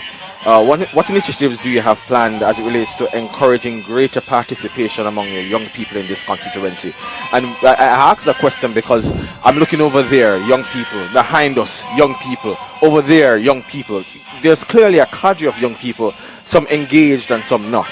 Right. What's your plan for that? To continue to reach out to them, because under this government there are so much initiatives available for youth. And I want to continue to reach out to them and get them involved. It hasn't been easy. I'll tell you this, it has not been easy. You will have some young people who genuinely don't want to go down a particular path. You know, we have a lot of initiatives through Heart, etc. And sometimes a challenge to get young people to sign on because they have other plans with their lives. A lot of them want to be influencers or entertainers, which is okay. Yes. But we need them to be not unattached. Right. We want them to be doing something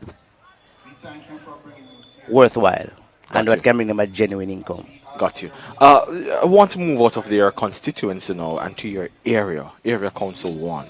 You are the newly elected chairman. What are your immediate priorities for area council 1? Well, my immediate priorities and my life's mission is to get back control of the Kingston and St. Andrew Municipal Corporation. Yes. As I tell you, I was a member there for many years, and there's a vast difference with the leadership there now than when I was there under former Mayor Delroy Williams. There's a when the Jamaica Labour Party is in control of the KSAMC, things happen better, in my opinion.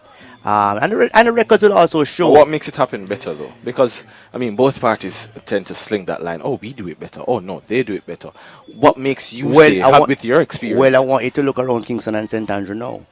You just spoke about driving here, how uncomfortable it was. Every road that you drove on to get to this community centre is under the responsibility of the Kingston and St. Andrew. But this road stays from under Delroy Williams as well? No, not at all. Not at all. This has deteriorated over the last year or two. The last year or two? Yes.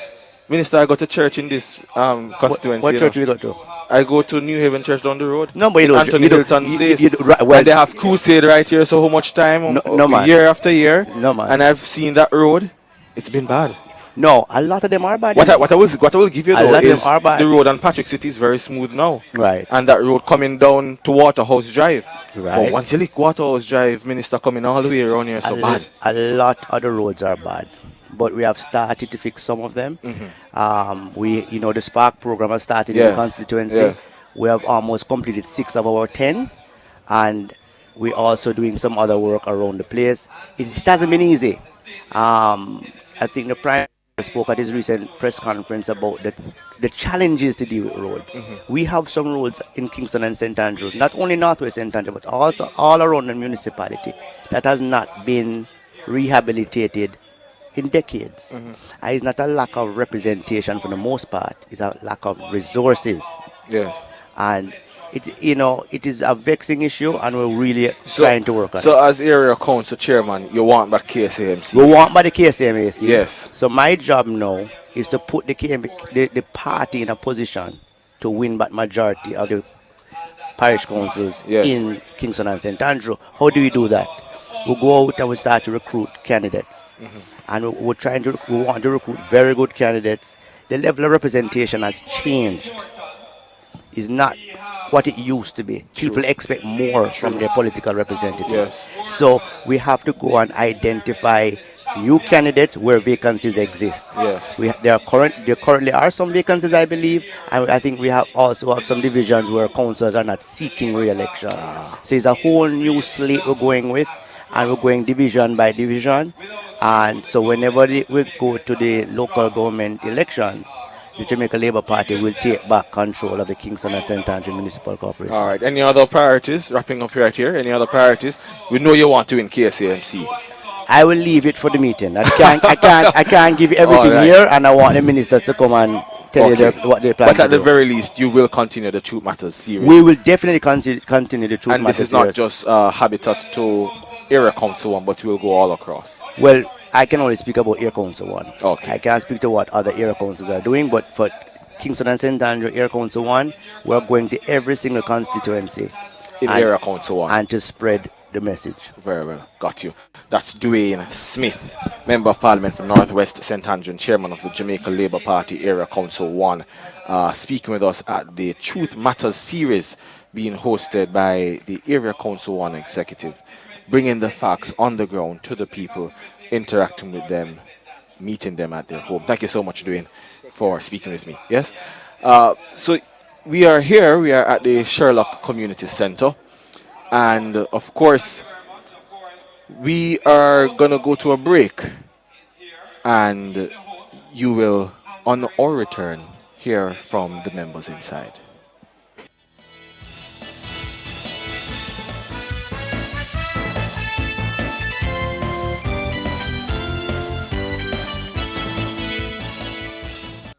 When life brings dreams, both big and small, you need a place that welcomes all. A helping hand, a friendly way.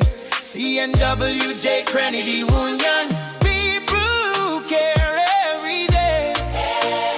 Saving, growing side by side with a community full of pride. I belong. Serving Jamaica since 1961. CNWJ Cooperative Credit Union. Discover the benefits of belonging. Commercial spaces for you. Parks and attractions for you. Housing and residential developments for you. beautiful rental properties for you. Improving quality of life through infrastructure development across Jamaica for you. The Urban Development Corporation, making development happen for you. Brought to you by the Urban Development Corporation. UDC for you. A voice you love returns home. This August, afternoons on Nationwide on air and online will never be the same.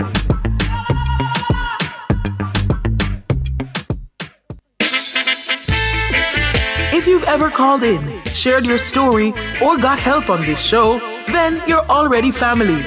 Now make it official. Join the Nationwide 90 FM Family Club today on Patreon.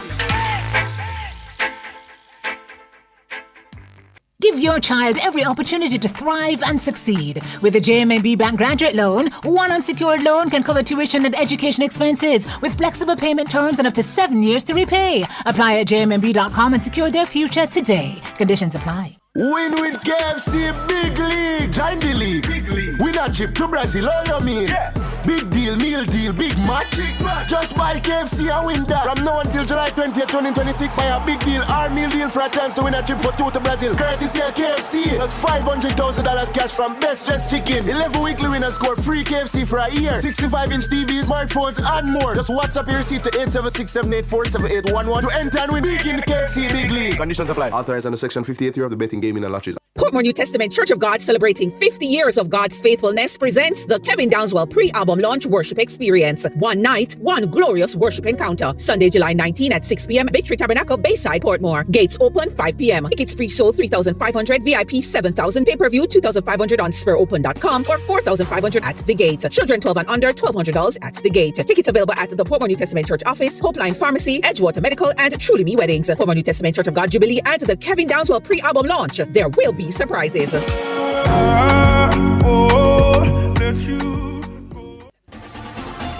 For all your electrical needs, visit ABC Electrical Sales. They stock a wide variety of electrical supplies including plugs, switches, panel boards and conduits, plus energy-saving fixtures.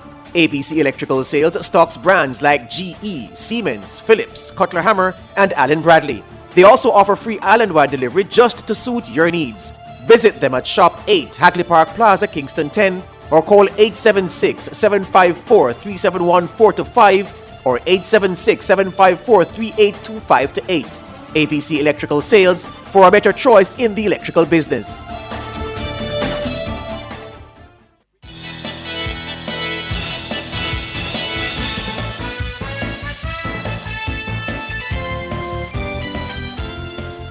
It's 26 minutes after 6 o'clock. Thank you so much for staying with us. It's Nationwide at 5, and we are joining you from the Sherlock Crescent Community Center at the Jamaica Labour Party, the Truth Matters series.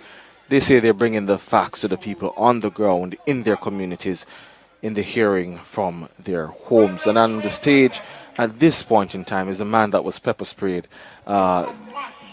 Received very great welcome, actually. Desmond Mackenzie. In fact, when he saw me just now, he said to me, "Don't bring this pepper spray." Well, he is on the platform and in very good spirits, greeting the laborites at the Truth Matters series. We're going to throw to him right now so you can hear what he has to say. Information that is being spread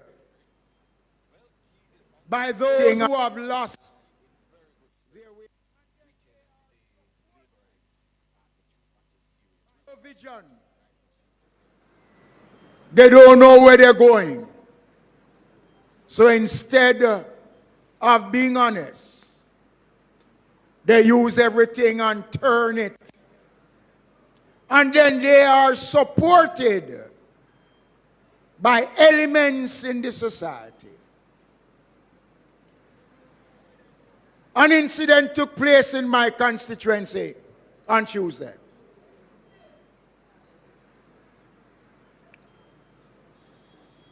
And Radio Jamaica and TVJ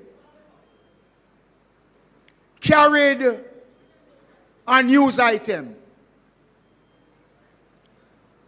saying that I, Desmond Mackenzie, led a group of over 200 people march onto the Darling Street police station to intimidate the police. And in the process of doing that, I was pepper sprayed. We made contact with Radio Jamaica. We spoke to the news editor. We said to him that the report that you carried is misleading. It is false. They said they will listen to it and get back to us.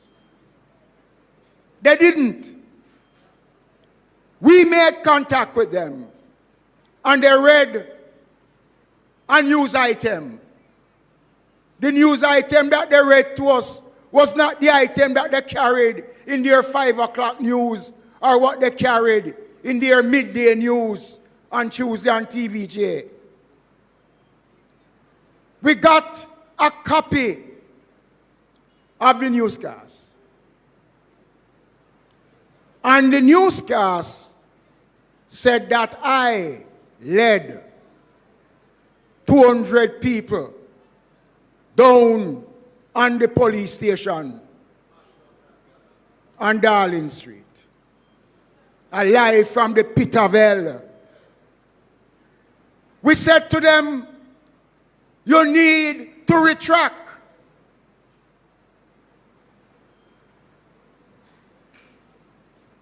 They have not done so, so I put out a release this morning contradicting what they said. And they promised to retract. I listened to the 12 o'clock news. No retraction.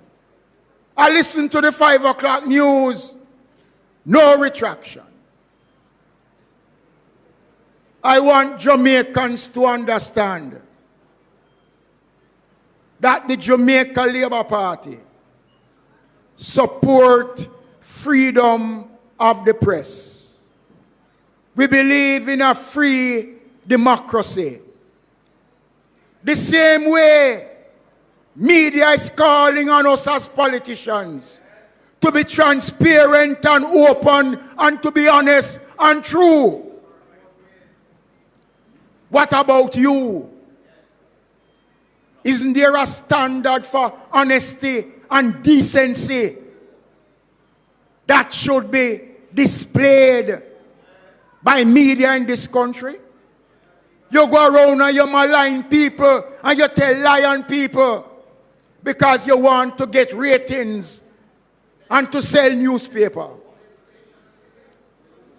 I am not going to accept what the RGR Greener Communication Group has done. I'm not going to accept it. Somebody must stand up to these people. We cannot continue as a country.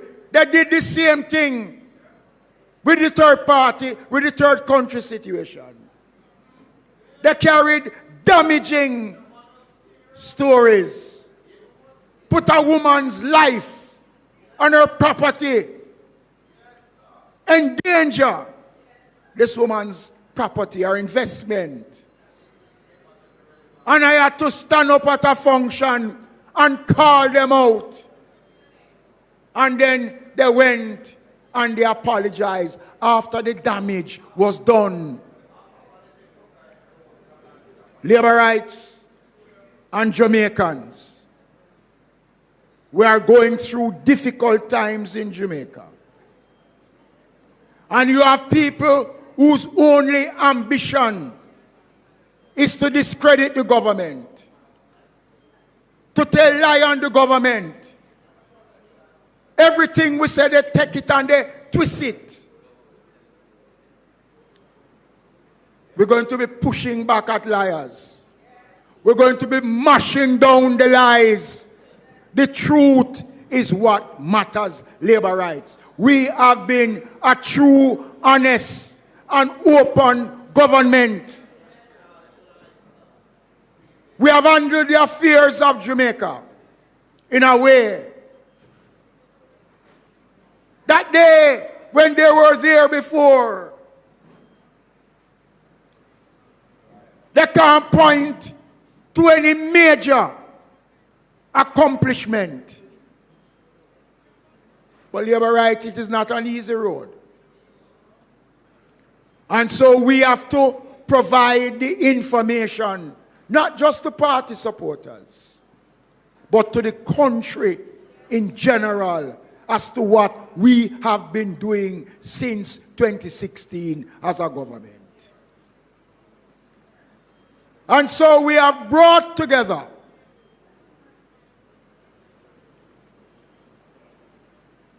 leaders of the party in culture and sports, justice,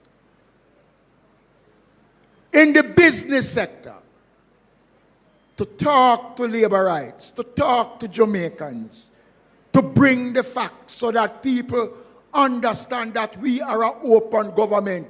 We accept criticisms, and when we are wrong, we say we're wrong.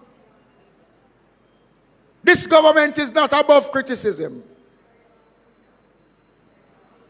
And we're not going to tell the country that everything is okay. There are difficult times, and we have to take tough decisions. Not all the decisions we have taken as a government, people are happy. But we have taken those decisions in the interest of the Jamaican people. And so tonight, I'm going to invite formally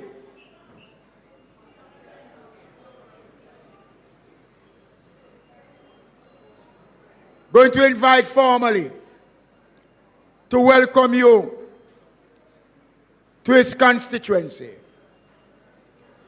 He was elected recently as the new chairman of Area Council 1.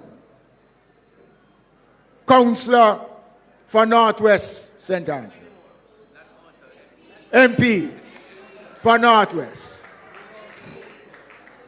Following in the footsteps of his father, who was chairman of Area Council and then went on to become deputy leader of Area Council and then member of parliament. So let us welcome formally Dwayne Smith, your member of parliament.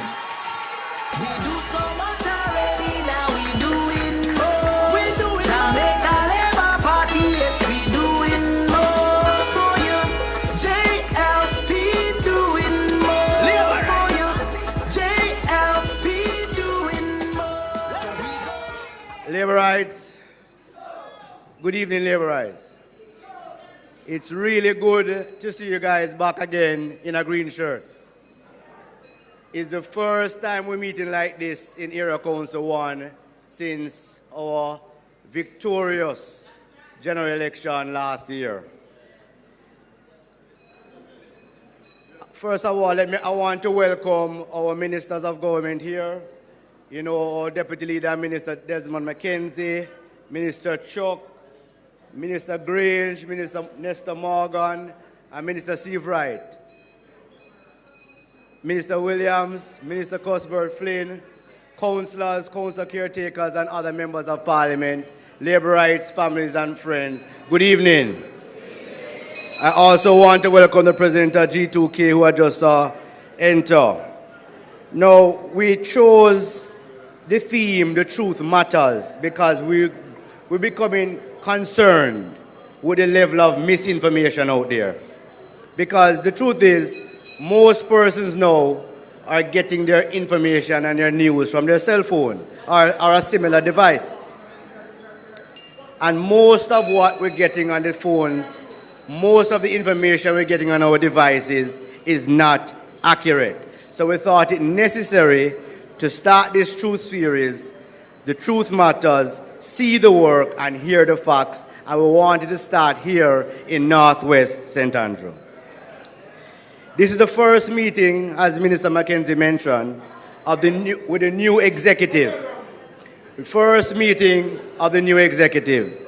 And I want the new executive being myself as chairman, Councillor Rowan Hall as a deputy chairman, Charmaine Anderson as secretary, Fabian Brown deputy, Councillor Schropp as deputy treasurer, Caroline Truck as the treasurer, and Minister Steve Wright will be in charge of our public relations. Before I go further, I want to thank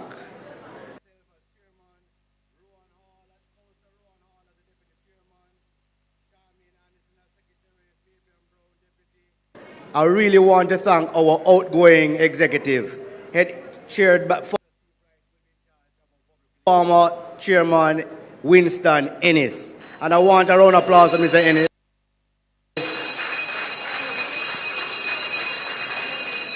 Minister Ennis and his deputy, the Honorable Delroy Williams, and our former treasurer. I want to thank them for all the hard work that they have done over the many years. They have really done some good work, because right now, Area Council 1 is in the best place it has ever been by having 9 constituencies in Kingston and St. Andrew. And it is important we understand that. And it is also important to remember that there was a time in this area council when we only controlled 2 constituencies. One being Western Kingston with Member of Parliament Edward Philip George Siaga, and the other being, of course, Northwest St. Andrew under the leadership of Derek Charles Smith.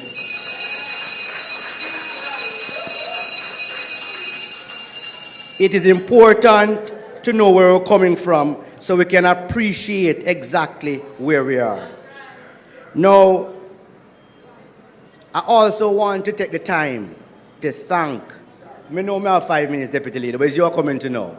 I want to take the time to thank and acknowledge the work of our Deputy Leader, Desmond Mackenzie.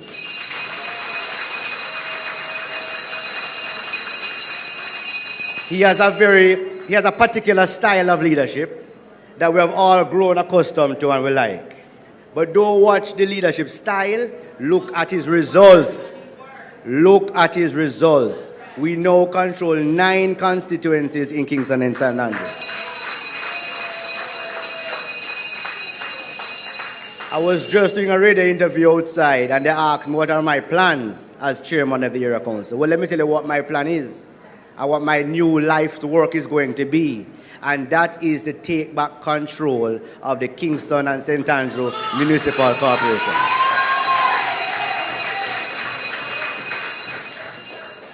It is my opinion, and the facts will show you also, that under the leadership of the Jamaica Labour Party, the Kingston and St. Andrew Municipal Corporation is much better managed. So, Labour rights, as I close, today you will get information from the source. It will therefore become incumbent on you to become the agents of truth. Share what you learn here today.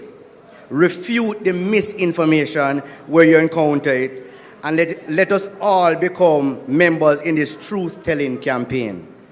Let's ensure that the mischievous intention of those who would prefer to hide the truth that highlights our good work and progress are not successful in their attempts.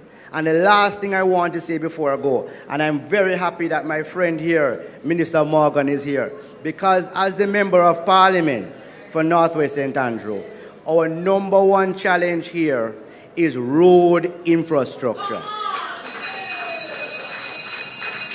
So when we decided to have this Truth Matter campaign, I first put my hand and said we have to invite Minister Morgan. Because members of Parliament like me, not me alone, but all of us in Kingston and St. Andrew are coming under sustained pressure regarding the road conditions. I am here to endorse this one road authority, but I want the minister to speak more about it, because coming from the parish council as a councillor and now as a member of parliament, it is very confusing, the whole for different responsibilities for different agencies. It's time for us to have one entity to deal with all roads. We know how to build roads in Jamaica because we have built 6 of our spark roads already, 6 of 10. And the roads have stood up beautifully to the hurricane that has just passed. So Labour Rights, we're anxious to start this meeting. We're happy you're here. I want you to sit down, listen, and carry the message back into your community because today is all about truth. Labour Rights, good evening. We do so much already, now we doing more. We doing Jamaica Labour Party, yes, we doing more. Thank you. Now, Labour Rights and Jamaicans, because we're streaming live on several platforms, live on radio, because them used to say, when me go and say no, time come to mash down that lie. The truth matters. One of our outstanding achievements as a government is the work that we have been doing in the field of culture, gender, entertainment. We are proud of our achievements. And so, let's welcome now to make her presentation the Minister of Entertainment, Gender and Sports, Member of Parliament, Babsy Olivia Green. Choose Jamaica for better communities. Choose Jamaica for our prosperity. Choose Jamaica, this is what it really means. To choose Jamaica, choose JB. Yes, we're building a better future together. Stay true no matter the weather. Labour Rights. Good night or good evening. Now, I want to first hail up your Member of Parliament and the host of this evening, and that while I do so, I want to, although he's not here, I want to acknowledge his father, Derek Smith, and his contribution that he has made to the Labour Party and to this constituency. And of course, in doing so, I must also say to you that we can't forget Nigel Clark and his contribution. Now,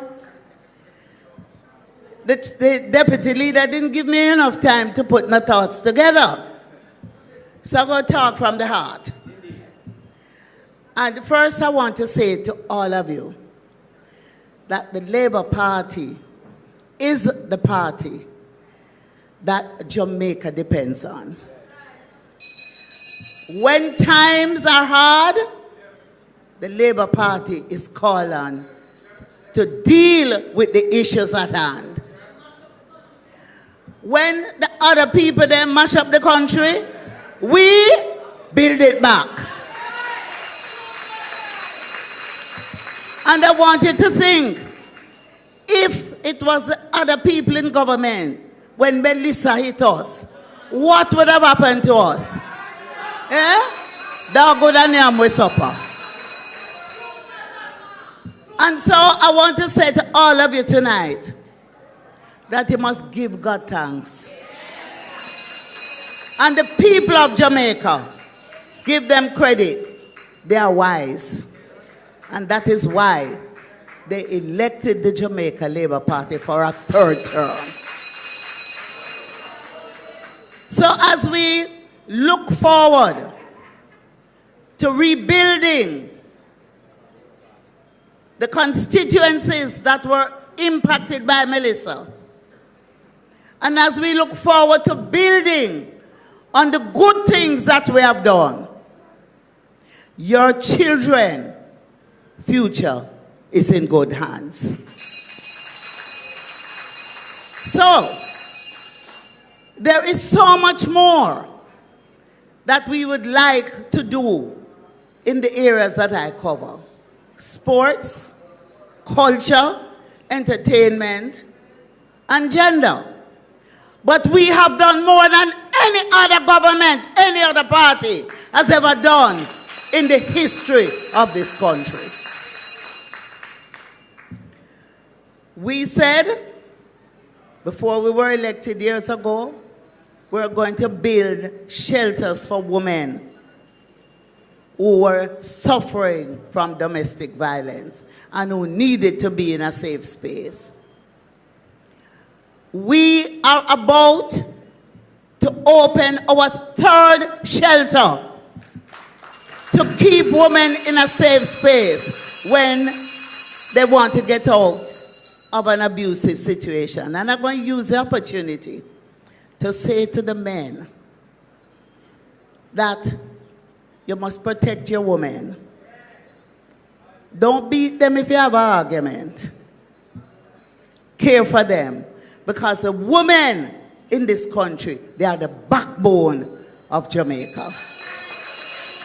They are the foot soldiers of the Jamaica Labour Party. And you must protect them. I also want to tell you that the third shelter, we opened 2 shelters. One in the east and one mid-island. The third shelter will be opened in the west before the end of this year.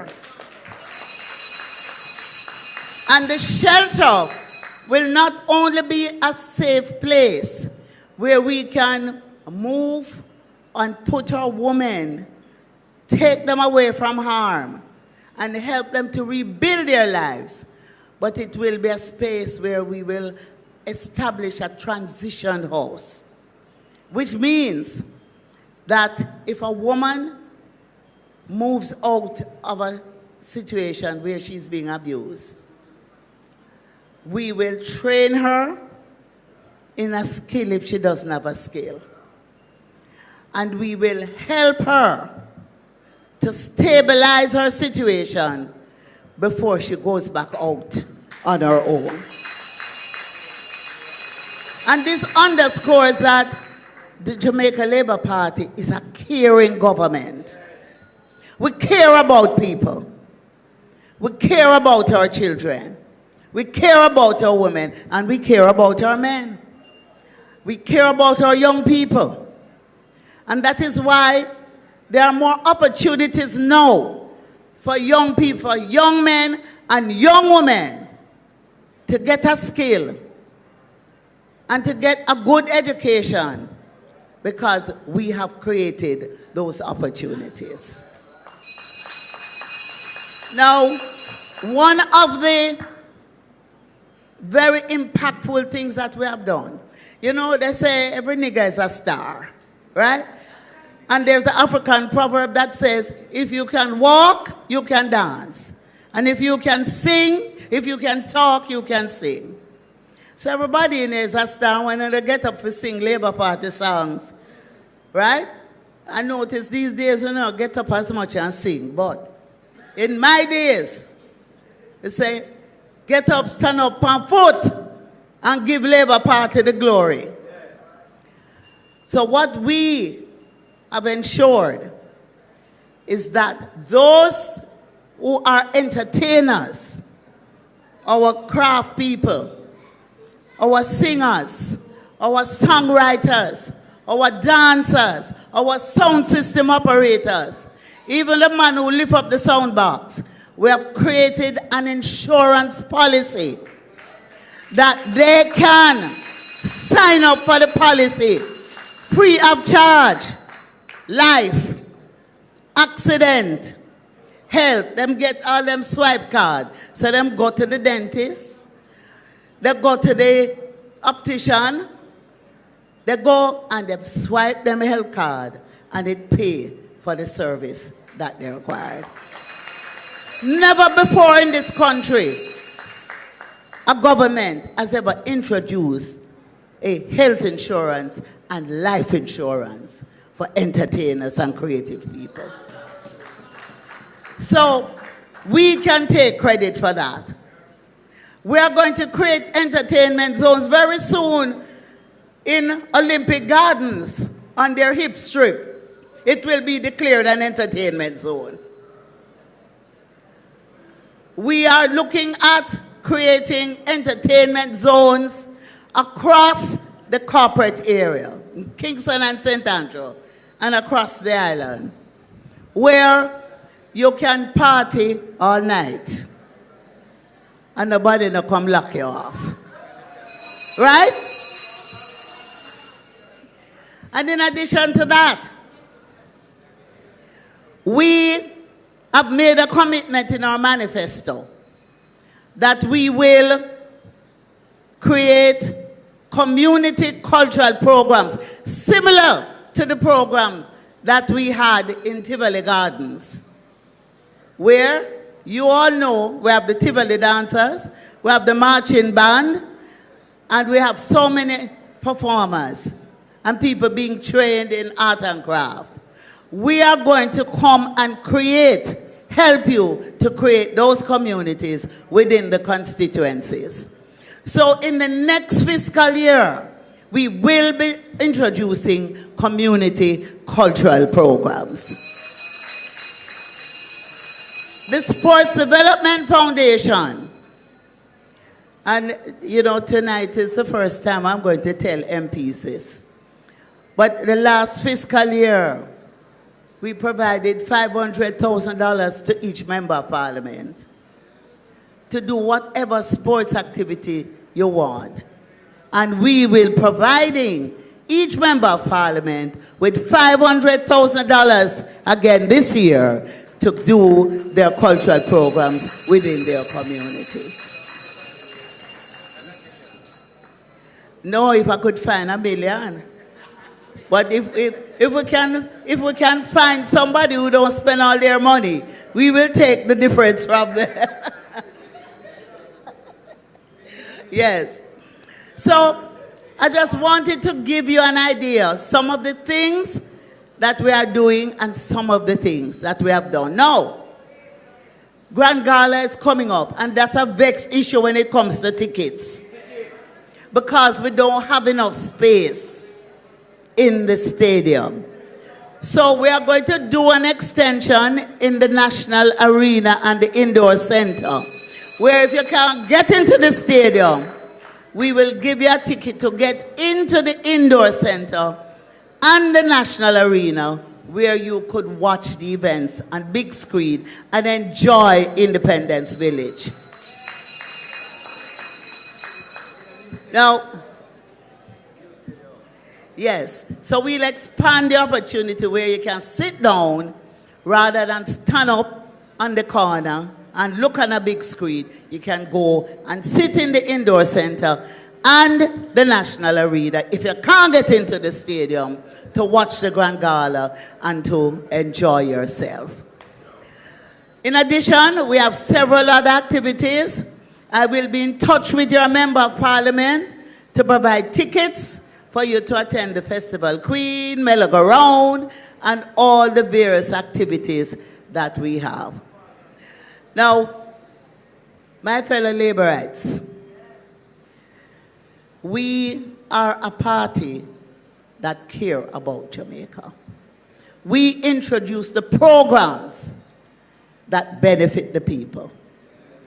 So when you want the facts, remember, all the propaganda that is on social media, you ignore those. You get the facts going on the Labour Party website, going on my Facebook page, go on your Member of Parliament Facebook page, and you will get the facts. And so tonight, I want to just hail you up. Your deputy leader said I don't have much time, so I won't even go to my notes. All right, so let me talk about the stadium a little. All right, now, I thought we had a screen here because I brought a video to show you. But those on social media, the video is now being put up on social media for you to watch. But the National Stadium, we're going to put in 10,000 more seats in the National Stadium. We're going to take out the old cycle track. We're going to take out all the seats. And we are going to put in state-of-the-art seats that is going to make the stadium the best in this region. We're going to have state-of-the-art media center, state-of-the-art anti-doping facility, beautiful seats. We're going to put in a whole heap of boxes so that those people who can afford to pay for a box, so when them come to the stadium, them have their own space, that will also be available. And when we finish the expansion of the stadium, if you're doing a concert there, it can hold over 50,000 people. And so there is so much more that the stadium will be able to facilitate.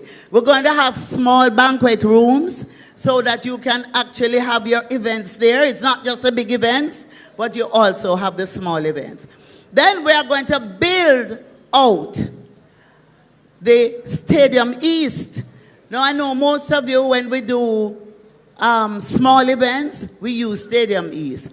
We're going to build out Stadium East to be a mini version of the bigger stadium, so that both facilities will be of world class.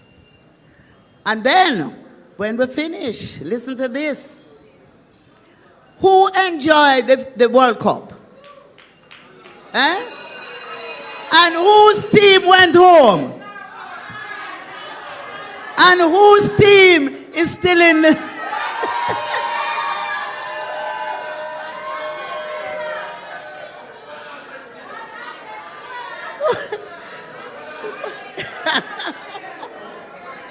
So listen to this. The Women's FIFA World Cup competition is being held in 2031. And guess which country is going to be one of the host countries? Jamaica.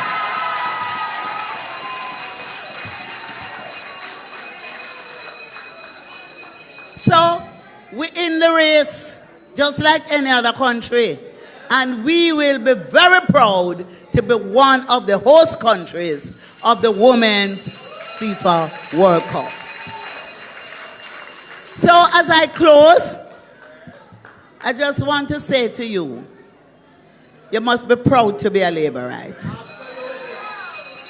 I want you to stand up on your foot if you're proud to be a Labourite. And I want you to say after me, proud to be a Labourite. One party, one leader, one love. God bless you all.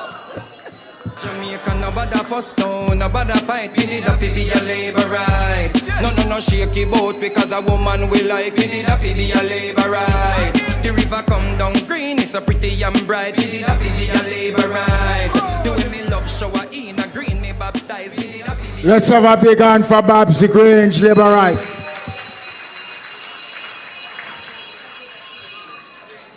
I want you to understand that we are here tonight to get a message, to take back to your constituencies, to your respective divisions.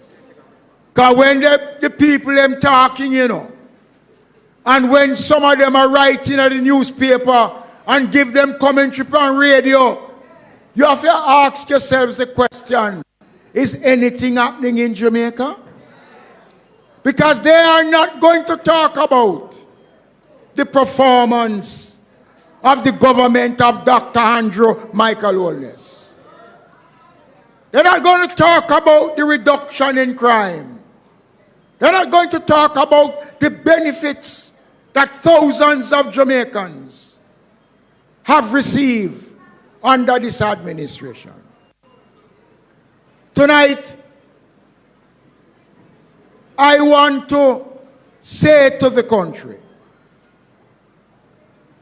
that the Jamaica Labour Party, Area Council 1, our councillors right across the island, especially in the KSMAMC, is in full support of the One Road Authority. And to show you why the truth matters, I met with all the mayors, PNP mayors and GLP mayors. I spoke with them. I said to them, the One Road Authority is not just talk. It's something that is going to happen. I arranged another meeting with the minister with responsibility for works. We met with all the mayors, PNP mayors, GLP mayors. We met at the Ministry of Local Government. Meeting lasts for over 3 hours. Minister Morgan brought the facts. We had an open discussion. They raised concerns, they asked questions. And we responded. We answered the questions. And they, when they left the meeting, said that they are comfortable with what they have heard. And they are in support of the One Road Authority. My God. My God. They started to attack the One Road Authority. They started to create all sort of mischief about taking away the powers from the local authority. The truth matters. That is a lie from the pit of hell. There is no intention to do that. And so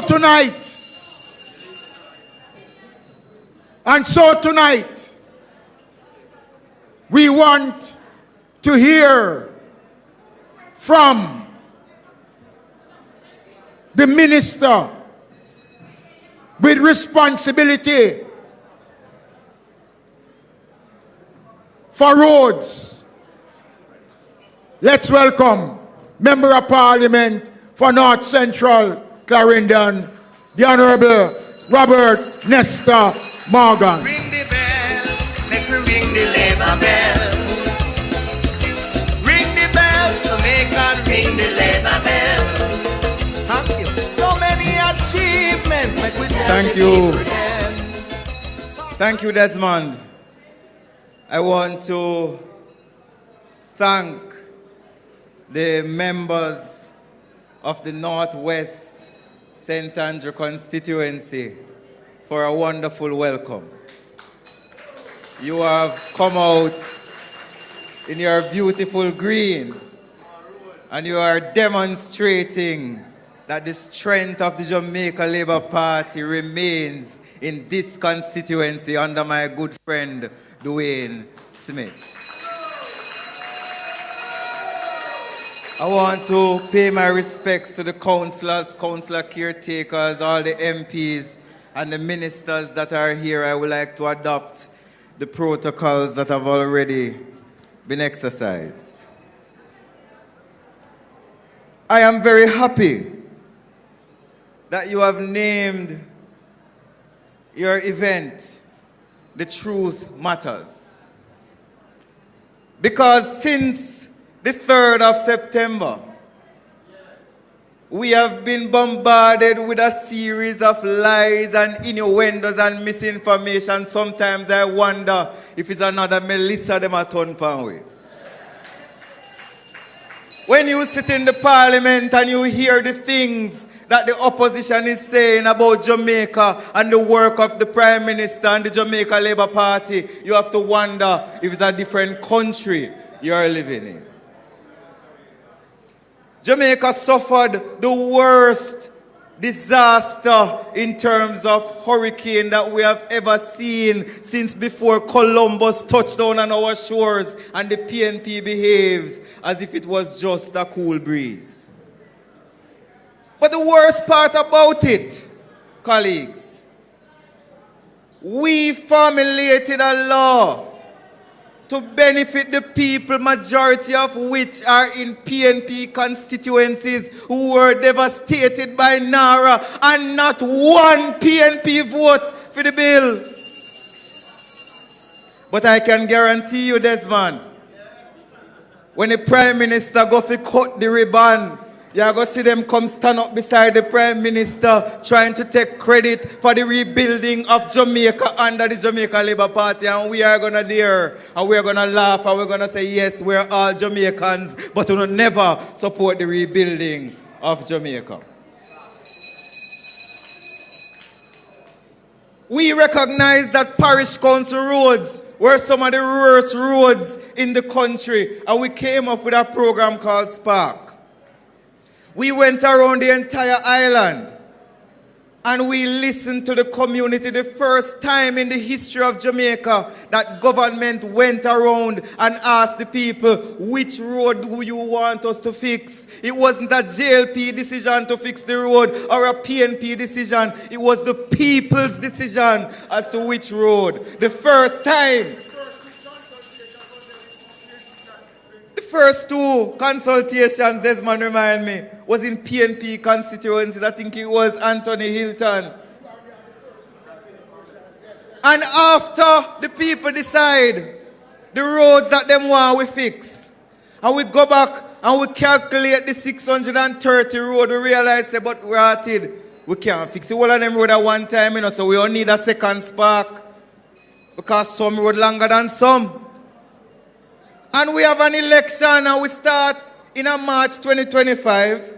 We have an election in September 3. And as soon as the PNP win election, them want to change the road them.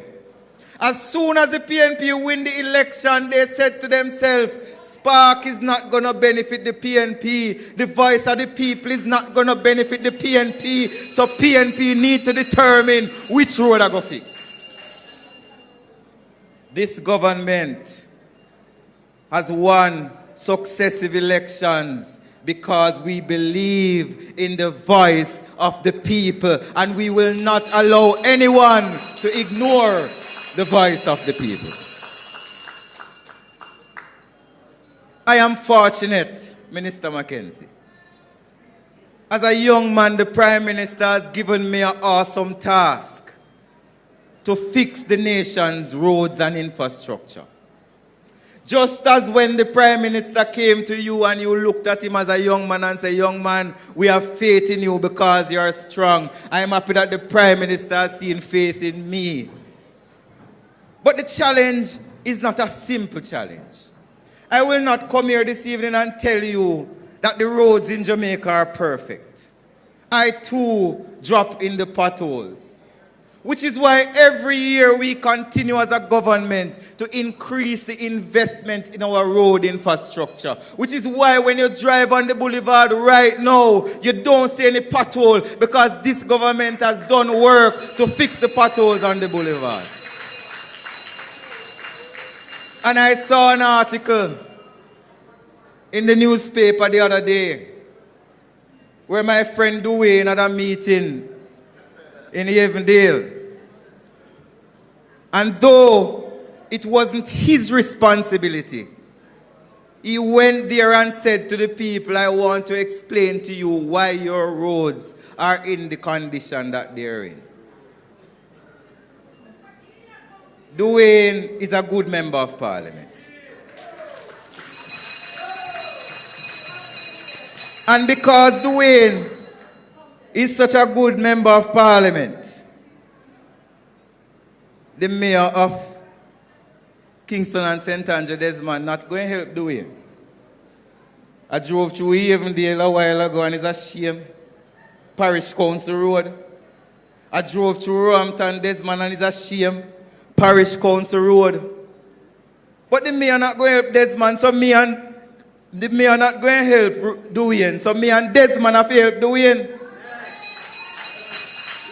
So to the people of Northwest St. Andrew, Desmond and I are going to do some work on Border Avenue. Desmond and I are going to do some work on Highland Drive. Desmond and I are going to do some work on Flemington Drive, Riverside Drive, Watervale, Cool Shade, Meadowbrook, Roehampton. And the worst one of all, where the mayor have to fix and the mayor no want to fix, Fairdean Avenue. I don't responsible for Parish Council Road. But I cannot sit and watch the people of Northwest St. Andrew suffer because the leadership of the Kingston and St. Andrew Municipal Corporation don't care about them. So I'm going to work with my Minister of Local Government and my cabinet colleague. And I'm going to show them that central government care about local government. Central government care for the people of Northwest St. Andrew. I didn't want to touch on the mayor, but I have to. I never trouble the mayor. I no business with the mayor. I mind my own business. And me hearing mayor call up me things. But as the lady saying at the back, the truth matters. When Delroy Williams was mayor, he used to get about $700 million a year to run the Kingston and St. Andrew Municipal Corporation. And the said mayor came and said, Mayor Williams, you need to spend more money to fix road. It so happened that Delroy is not mayor anymore. And the new mayor, I get $1 billion a year now. But him not increase the money for fix the road. You know when him increase the money for fix the road? When me go out there go cuss him say him need to fix the road. So why did it take a minister in central government to get the mayor of local government, KCMC, to fulfill his promise that he wants to put more money to fix local government road? And you have some of them going around and saying that the reason why them not fixing the road them is because the MP now give them the money. The MP does not control the money that goes to parish council. Desmond McKenzie makes sure the parish council independent so central government cannot ever starve parish council money again. So I don't want to hear no councillor come and talk about say MP now give them no money. You have your own money, spend your own money for the people them in the division. We have some major projects that are in the making. Prime Minister would have announced the main road component of the Spark program.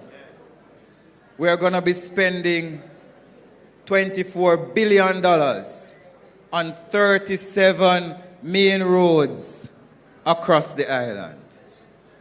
These are roads that have not been fixed in decades.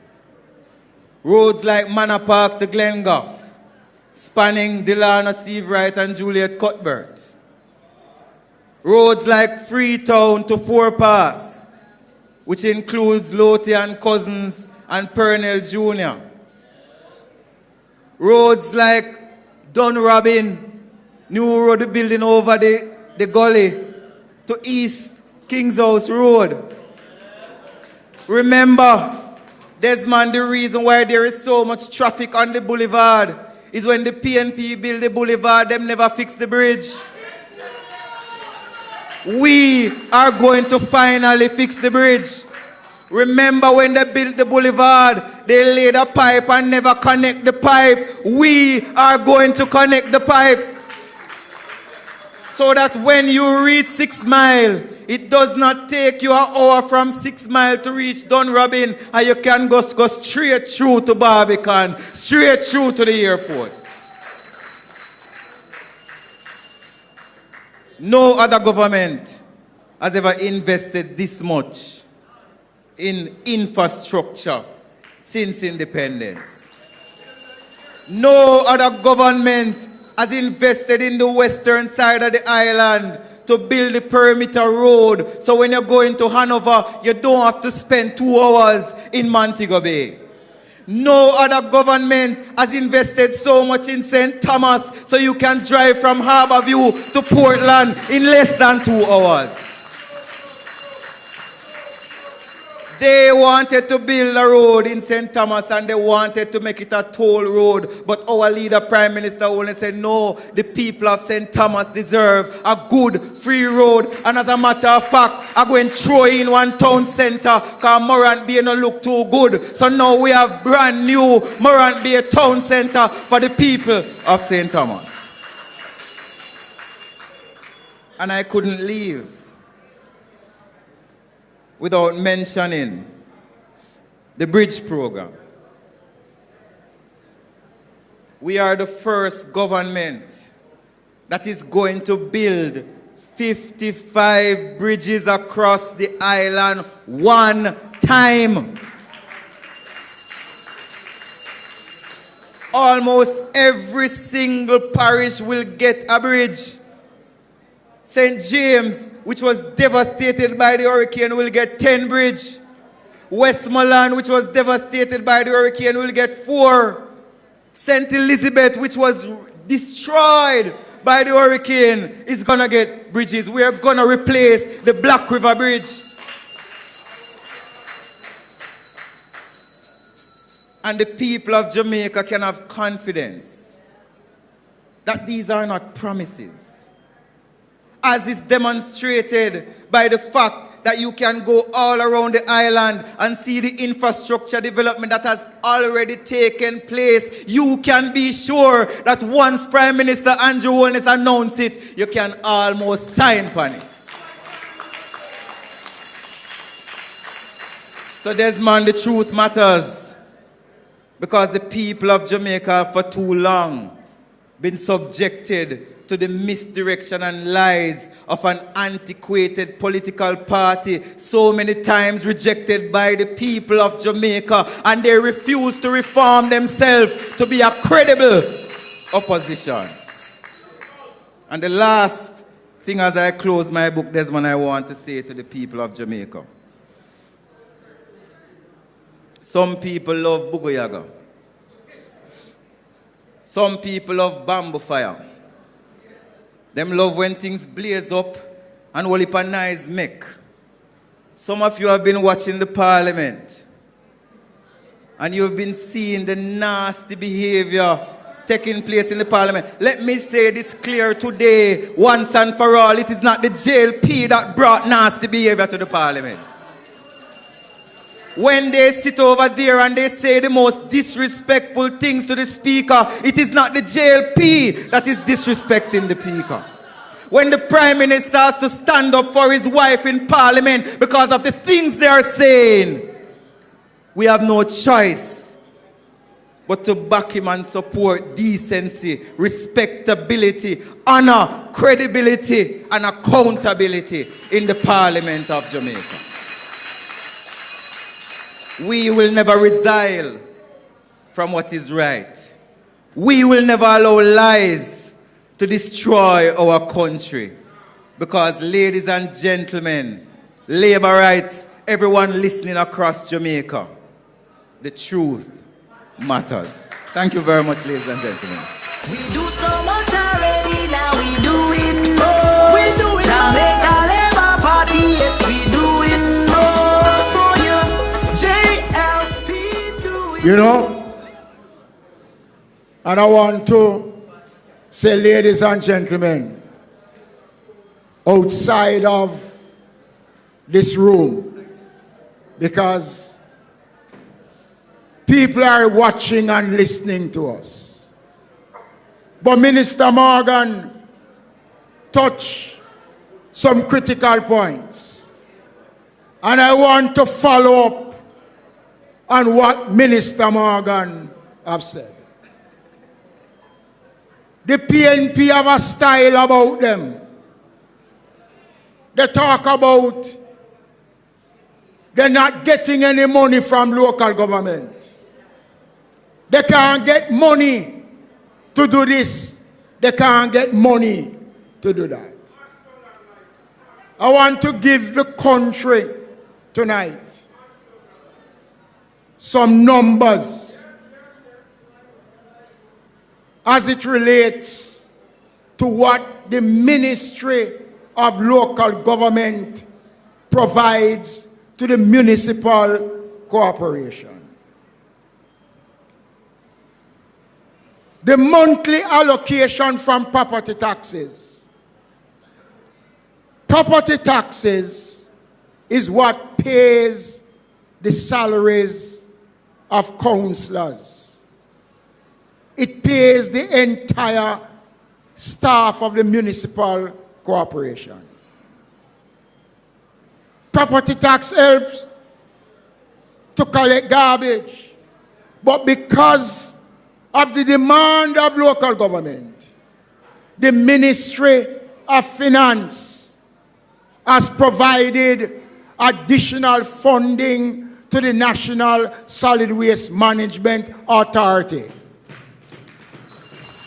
so that the property taxes can be used to finance the operation of the municipal corporation.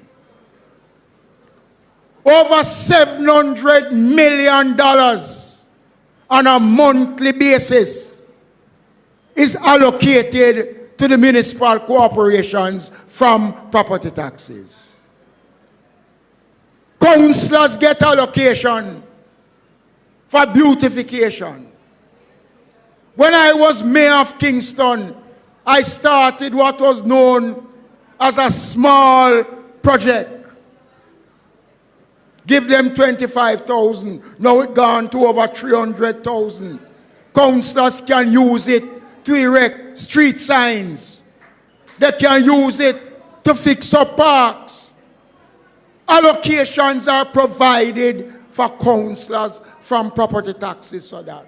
So when you hear them talk, them not getting no money, mash down that lie. The truth matters.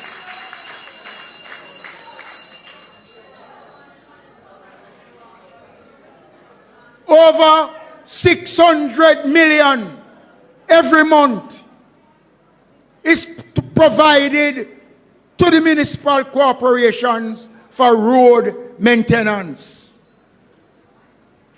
And that is divided between all the municipal corporations. I'm not saying that the 600 million divided amongst the 14 municipal corporations is adequate. But the country don't know that the municipal corporation have what is known as own source revenues. They have 20 streams of revenues that they control, that they have the powers to spend.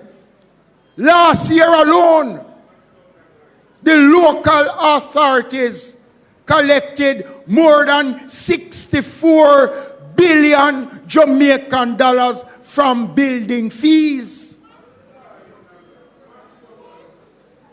From the approval process, that is what was spent.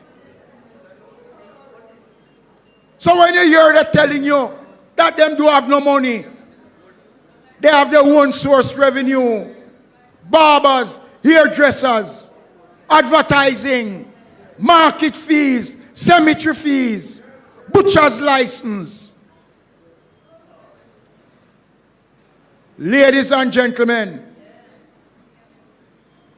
this year, And I want them to come out and dispute it. We have provided to the municipal corporations over $75 million, 300,000 for each division, to substitute what they get from the monthly allocation for drain cleaning. 70 million has been provided. Each division get 300 million. 300,000, I'm sorry.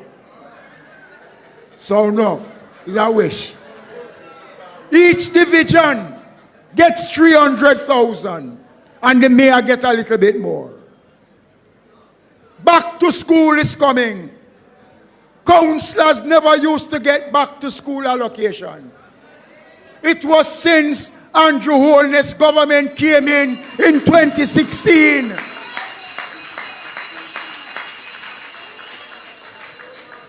That as the Minister of Local Government, we provide back to school assistance for councillors. The truth matters. Every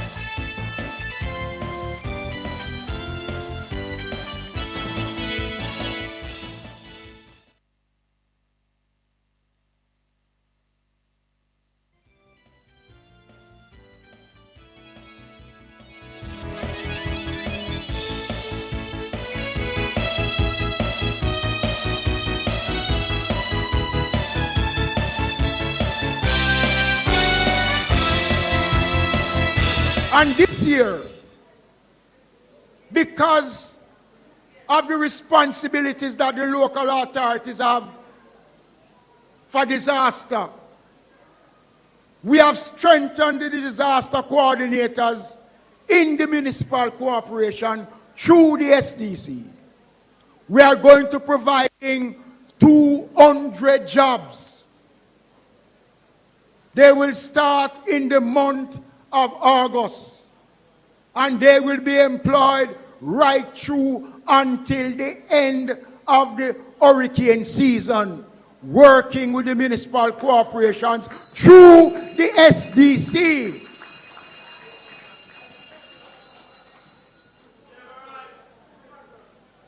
Through the SDC. The truth matters. And if we don't talk, they're not going to talk about it. How many Jamaicans know that it was the government of Andrew Holness that is providing now a subsidy to each councillor to employ an administrative assistant or to pay for an office in their division? Never happened before.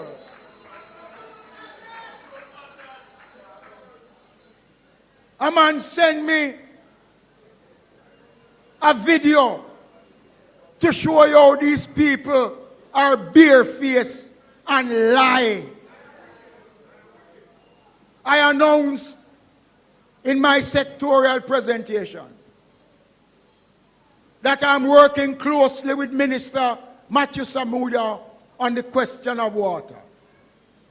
And I announced that we will be purchasing water trucks to certain municipality to assist with the trucking of water. Well, a man sent me a video. A councillor in Clarendon in a orange shirt telling the people that he passed a resolution.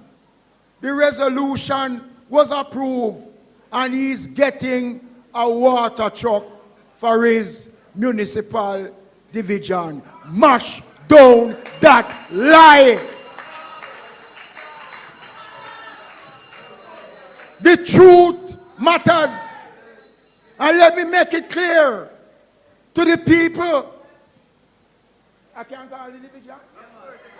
Let me make it clear to the people in Moko division. We make no allocation to divisions for the purchase of water trucks. We provide funds to the municipality to help to truck water. The truck that is going to Clarendon is for the entire parish of Clarendon and not for Moko, like how they put out the video. So why you think, Jamaicans, we have to talk? We're not campaigning. The truth matters. And if we don't talk about the goodness of the government of Dr. Andrew Michael Holness, nobody is not going to talk about the goodness. Last thing before I bring the next speaker. We get a whole heap of cussing as it relates to the shelter in Petersfield in Westmoreland.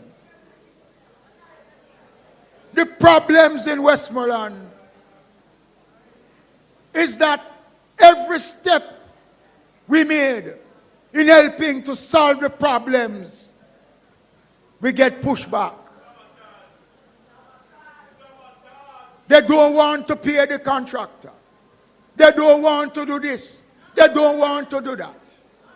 Then them get some people from outside who go in there and is questioning the people in the shelter.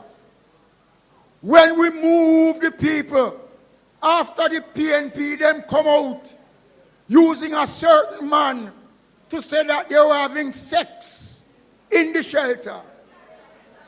How can any man who considers themselves to be an educator, who stands up in front of a class to teach people picnic, and lie to the country? Lie to the country. And don't have the gall to come out and say, I am sorry, I lie. After the PNP, them come out using a certain man to say that they were having sex in the shelter. How can any man who considers themselves to be an educator, who stands up in front of a class to teach people picnic, and lie to the country? Lie to the country. And don't have the gall to come out and say, I am sorry, I lie. We move them out of the school, put them into a proper surrounding. I want the country to know that every man and woman who's in a shelter today, and it is under 100 Jamaicans that still remain in shelters, is only 8 families in Petersfield. We are paying rent for close to 60 Jamaicans through the SDC. Every man and woman and child who is in a shelter or who don't have a home, we are feeding them. We provide 2 meals a day for them. And they go around and create mischief. Now we start to put down the houses in Petersfield. And I see them now I run round and I take photo and I send it round and say, it's because of our representation, the houses them come. We're mashing down the lies. And the country must understand that we as a government cannot be irresponsible. When we started the work, the agency said, no, you have to follow the guidelines. We stop, we follow the guidelines. We're getting a beating for it. But at the end of the day, those families in Petersfield in Westmoreland will be better off because the government have responded and we are fulfilling the commitment that we made. And so, the truth matters. And what is important tonight is getting the facts out. Industry and commerce has been a major achievement of this administration. You go to a place named Border between Westmoreland and St. Elizabeth. You will see a brand new setting done by the government of Dr. Andrew Michael Holness. And as Minister Morgan said, it can't happen overnight. I have been to every parish in Jamaica that has been affected by the hurricane. And I want to tell you, brothers and sisters, there are some places that we don't reach yet, and it is going to take us time to reach there.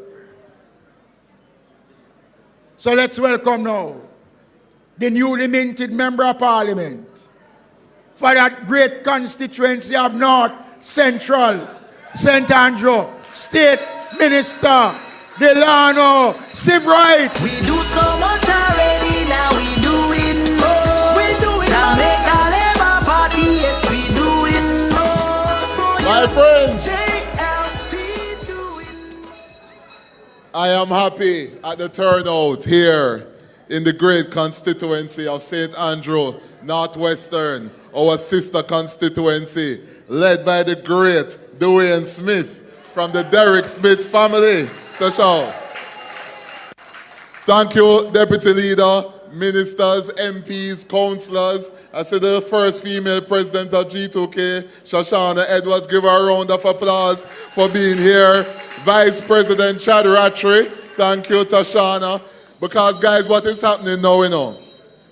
We have to start planning engagements now on a monthly basis where we can have meetings so we can see each other, communicate with each other, and give the Deputy Leader credit.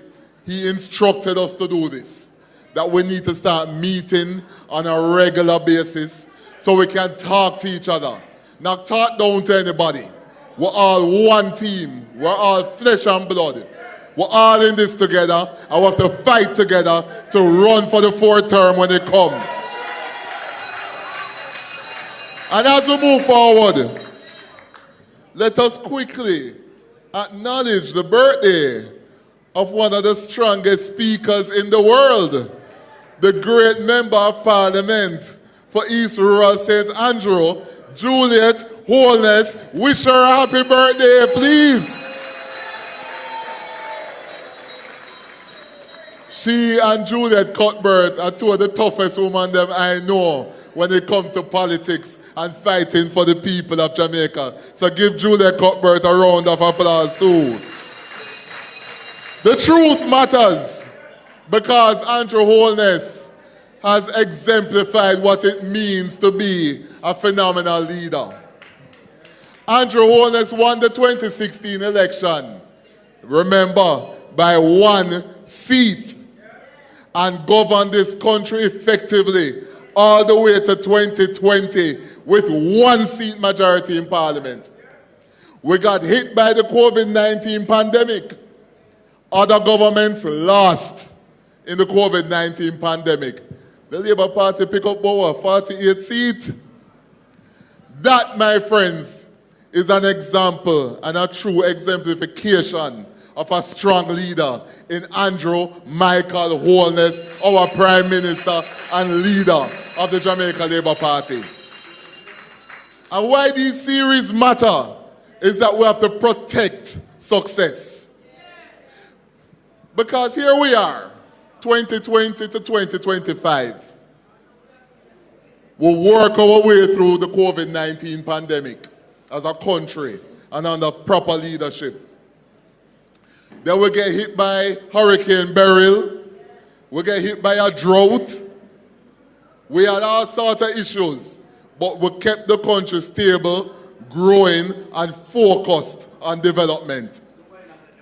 And then 2025 came, and the people gave this party an unprecedented third term again under the leadership of Andrew Michael Holness. But ever since winning that 2025 election and going through that campaign, as a new MP, I am puzzled as to why the opposition is so angry. I mean, it's as if they're in a state of perpetual campaigning, despite the fact that they lost 3 times in a row. And where we are now is that we have to go back to some of the old school tactics that we learned from Babsy Grange and we learned from Desmond McKenzie and we learned from Bruce Golding and Derek Smith and the great Carl Samuda. And their tactic in the 70s and 80s was face-to-face meetings, pounding the pavement, meeting people, talking to people. So despite the fact that all of us are on TikTok and WhatsApp and Facebook and Instagram, we still need to see each other on a regular basis so we can sit as a family, discuss our issues, have our arguments, and decide how we plan to move this country forward under the leadership of Andrew Michael Owens, the Shower Labour Rights.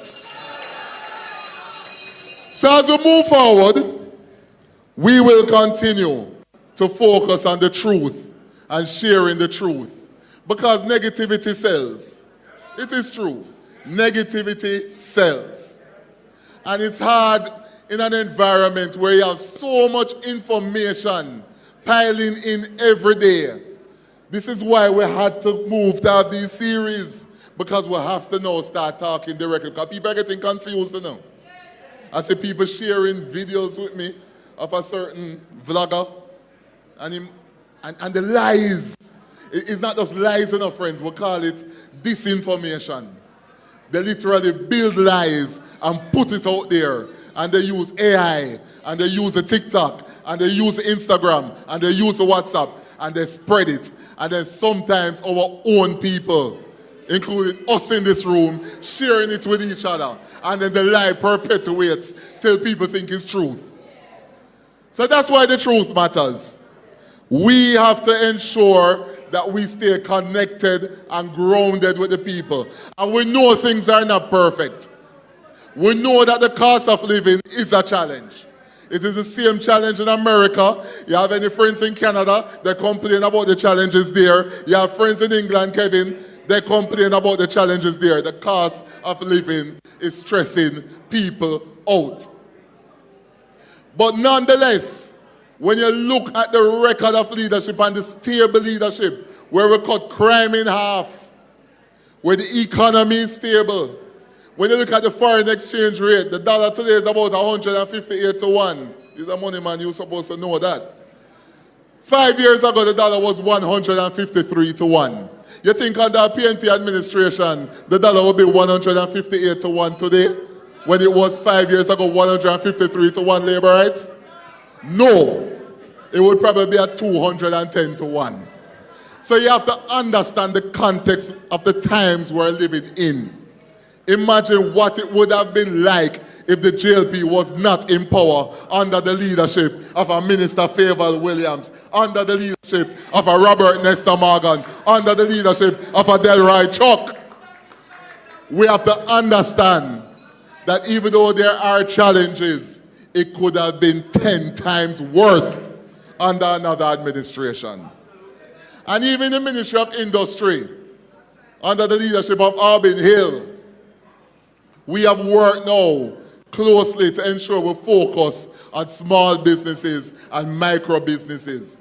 You see what we're doing with ganja? We're opening up ganja, and people make money out of ganja now, and we're moving on a legal footing to encourage people into the space. That is what we're about.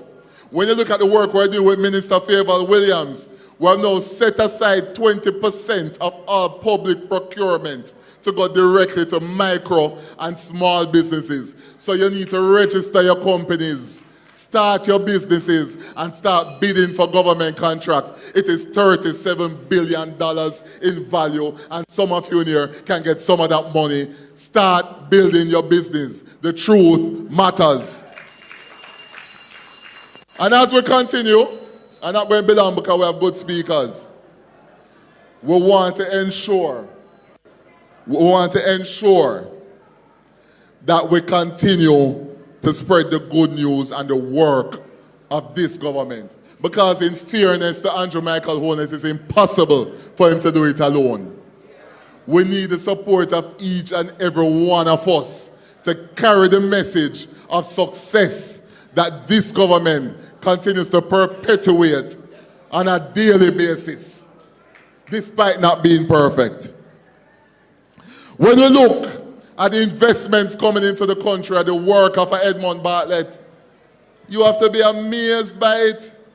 We just came through Hurricane Melissa last year. A Category 5 plus hurricane destroyed half the country. And here we are today.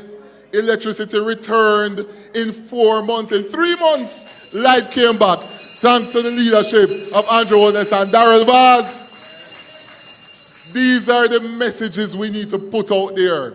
In Puerto Rico, when they got hit by Hurricane Maria in 2017, a Category 4 storm, Puerto Rico, which is a part of the United States of America, it took 1 year for the light to come back in full for the people of Puerto Rico. Imagine if right now half of Jamaica is still in darkness, because that would have been the case.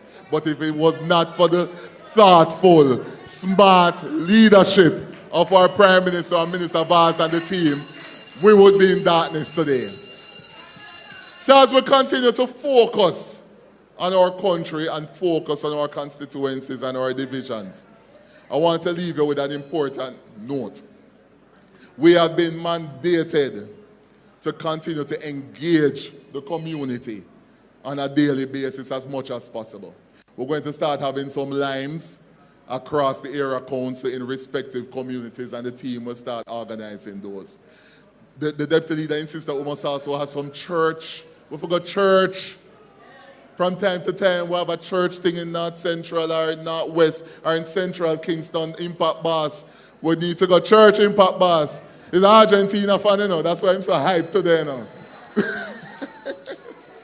But nonetheless, we have to continue to build that communication and work together as a party and as a people on a face-to-face basis. Because sometimes we're under pressure. It is very difficult because the demands are high and it's a lot. But sometimes it's better to at least be able to communicate yes or no, and we can see each other and talk to each other as good citizens and supporters of our party. Give a round of applause to that kind of leadership. As we continue to move forward as a country, I want you too to know, you, our workers and supporters, that you have a responsibility to also start building up yourselves even more. Some of you have businesses, you don't register your businesses. We're here to help you to register your businesses so you can professionalize your operations. So you can, it's important. Build businesses, no matter how small, register it so you can start getting opportunities to grow and to build wealth and to build commerce and to build your own family. As we move forward, I want to assure you, the leadership of North Central St. Andrew is here in the interest of the Area Council 1. And the North Central St. Andrew team, which is here in their numbers, will play a lead role in driving a lot of the activities across the corporate area. We want to also ensure too, guys, that you continue to acknowledge the amazing leadership of people like Desmond McKenzie and Delroy Chuck, who have given years of human service to this party and has put this party on a victory footing. As we continue, the truth matters. We need to mash down those lies, stay in touch, and continue to build this party under the leadership of Andrew Michael Holness, Session One Labor Rights.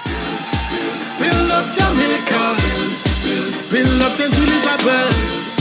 Manchester, Clarendon, St. Catherine, St. Andrew, and Kingston. Boy. Let's have a big hand again for the Lord of Save Right. But every time I come to the microphone, I have to talk about the goodness of the Labour Party. We are a party that ensure that we involve all Jamaicans. Through the Social Development Commission, the SDC. And you know, these people are so barefaced and dishonest. Them lie, them damn lie. One of them get up in Parliament the other day in the sectorial presentation and spoke about the many GLP candidates that is employed by the Social Development Commission. None of the people employed by the SDC, when they were employed, are serving members of the Labour Party. They call out one man who ran an election more than 10 years, the chairman of the SDC. They call out the name of the executive director who ran 15 years ago for the Labour Party. But let me ask the question. Is it a crime that if you contest a seat for a party, that you can't be employed in government once you have the qualification? Is that what they are saying? But they don't tell you that the SDC used to be run by a former minister of local government who had responsibility. A former general secretary of the PNP was employed to the SDC. Just before the last election in 2016, the chairman of the SDC board was the former chairman of the PNP Region 4 corporate area. Region 3 was chairman of the SDC board. We never made an issue out of it. What we are looking for are persons who are competent, and once they can, they are entitled to work, and that is something that we believe in. We retain former members of parliament in jobs when we took office, but yet they go in the parliament and talk about we politicizing the work of the SDC. Ladies and gentlemen, let me tell you tonight, the Social Development Commission under this government is one of the best institutions that we can find in this country.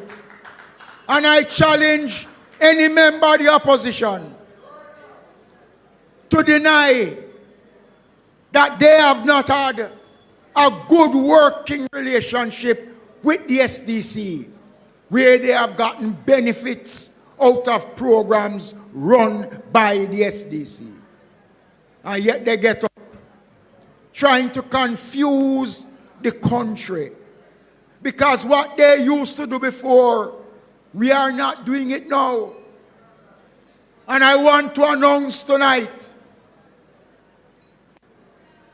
that come August, the Social Development Commission will be launching a 50 million entrepreneurial grant for small businesses in communities right across the country. And both PNP and NEP at all will benefit from it, because what we deal in is the needs of the community, and we're not asking which party you join. Again, we have to mash down the lies. When we announce the 77 million to assist the churches, they cuss we out. You know, the first place I made the announcement was in Westmoreland. Ladies and gentlemen, let me tell you something. That funds that we provide for the churches have helped the churches in a great way. How many Jamaicans is aware of the work of our churches in our various communities? Why is it you question the wisdom of our government to help the churches in a time of need? Though when some of the wife and husband left, we don't run to the church counseling. When we want to get married, when we want to get married. No, in our church. And when you're dead, when you want to go to church. And so tonight, I announced earlier on at the last handing over, the government of Dr. Andrew Holness is going to be providing another $50 million to assist the churches in the parishes of Clarendon, Senton, and Manchester through the SDC that was affected by Hurricane Melissa. This is a caring government, a government who understands. And that is why we have a Minister of Finance who, despite all the challenges that we face, when I go to her and say, Minister, you need to move on this. Sometimes she's slow, but she's sure.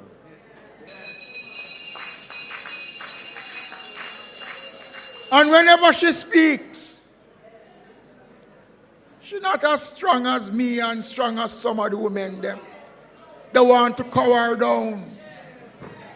At times they want to disrespect her because the truth hurts. And when I hear they say, when she take the funds out of the insurance industry and the effects that it is going to have on the country, and it was done without consultation, is a lie from the pit of hell. Consultation was hell. We're going to mash down that lie. The truth matters. And I want the people of Jamaica, not labor rights alone, if we allow lies to become the order of the day, then we're going to have a problem. Let's welcome the first female Minister of Finance, third term MP, Favour Williams. Choose Jamaica for better communities. Choose Jamaica for our prosperity. Choose Jamaica, this is what it really means. To choose Jamaica, choose JLP. Labor rights. Labor rights. Where are my St. Andrew Eastern people? Yeah.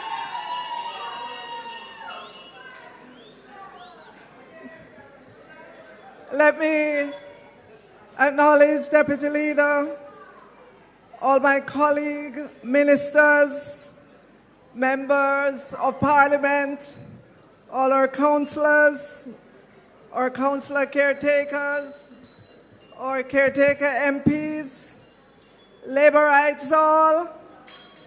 Let me acknowledge as well the first female president of G2K, Sashana Lee Edwards. Of course, I have to acknowledge MP Dwayne Smith and all the labor rights in this constituency. We welcome Dwayne as our new chairman of Area Council 1. The best area council in all of Jamaica. Yeah? I want to especially thank Mr. Ennis for the years of service to Area Council 1. We could always count on Mr. Ennis to be at Area Council 1 meetings. And I will always remember him saying, whenever he chairs the meeting, coming next to greet us is so-and-so. Every time, coming next to greet us. Mr. Ennis, we wish you well. Labor rights? Labor rights? I really like the title this afternoon. The truth matters. Get the facts. And tonight, I want to especially speak to the young people, those who have joined the Jamaica Labour Party and those who are thinking about joining the Jamaica Labour Party. I want to tell you the facts, the truth about the Jamaica Labour Party, because that is what convinced me to join this noble party. I want to say to the young people, 83 years ago, one man stood at Ward Theatre, one victory sign, one bell, and he said, enough. Enough poverty, enough neglect, enough of the small man told to wait his turn.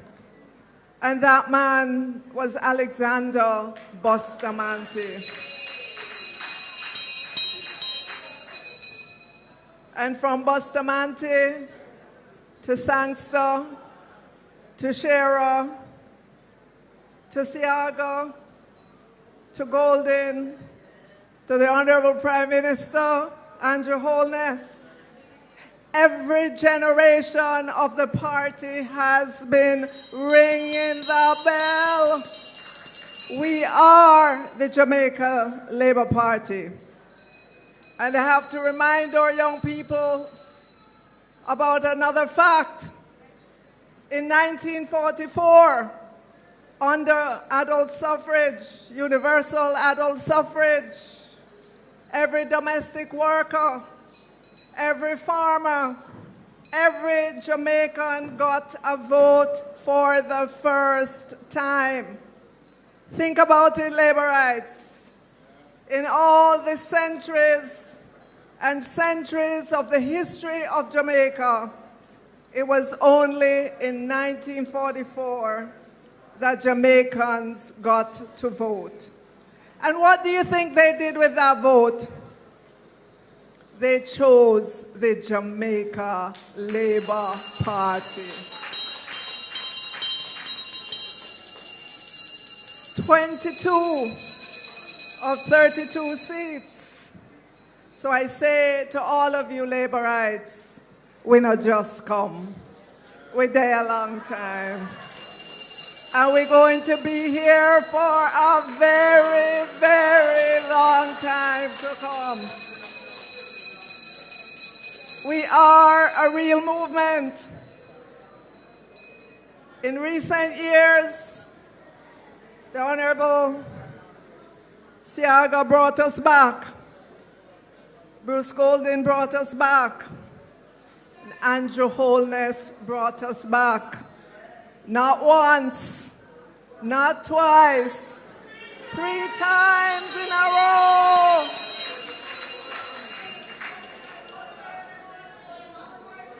So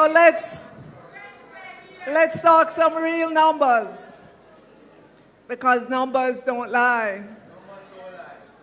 In 2016, labor rights, unemployment was 13.7%, almost 14%.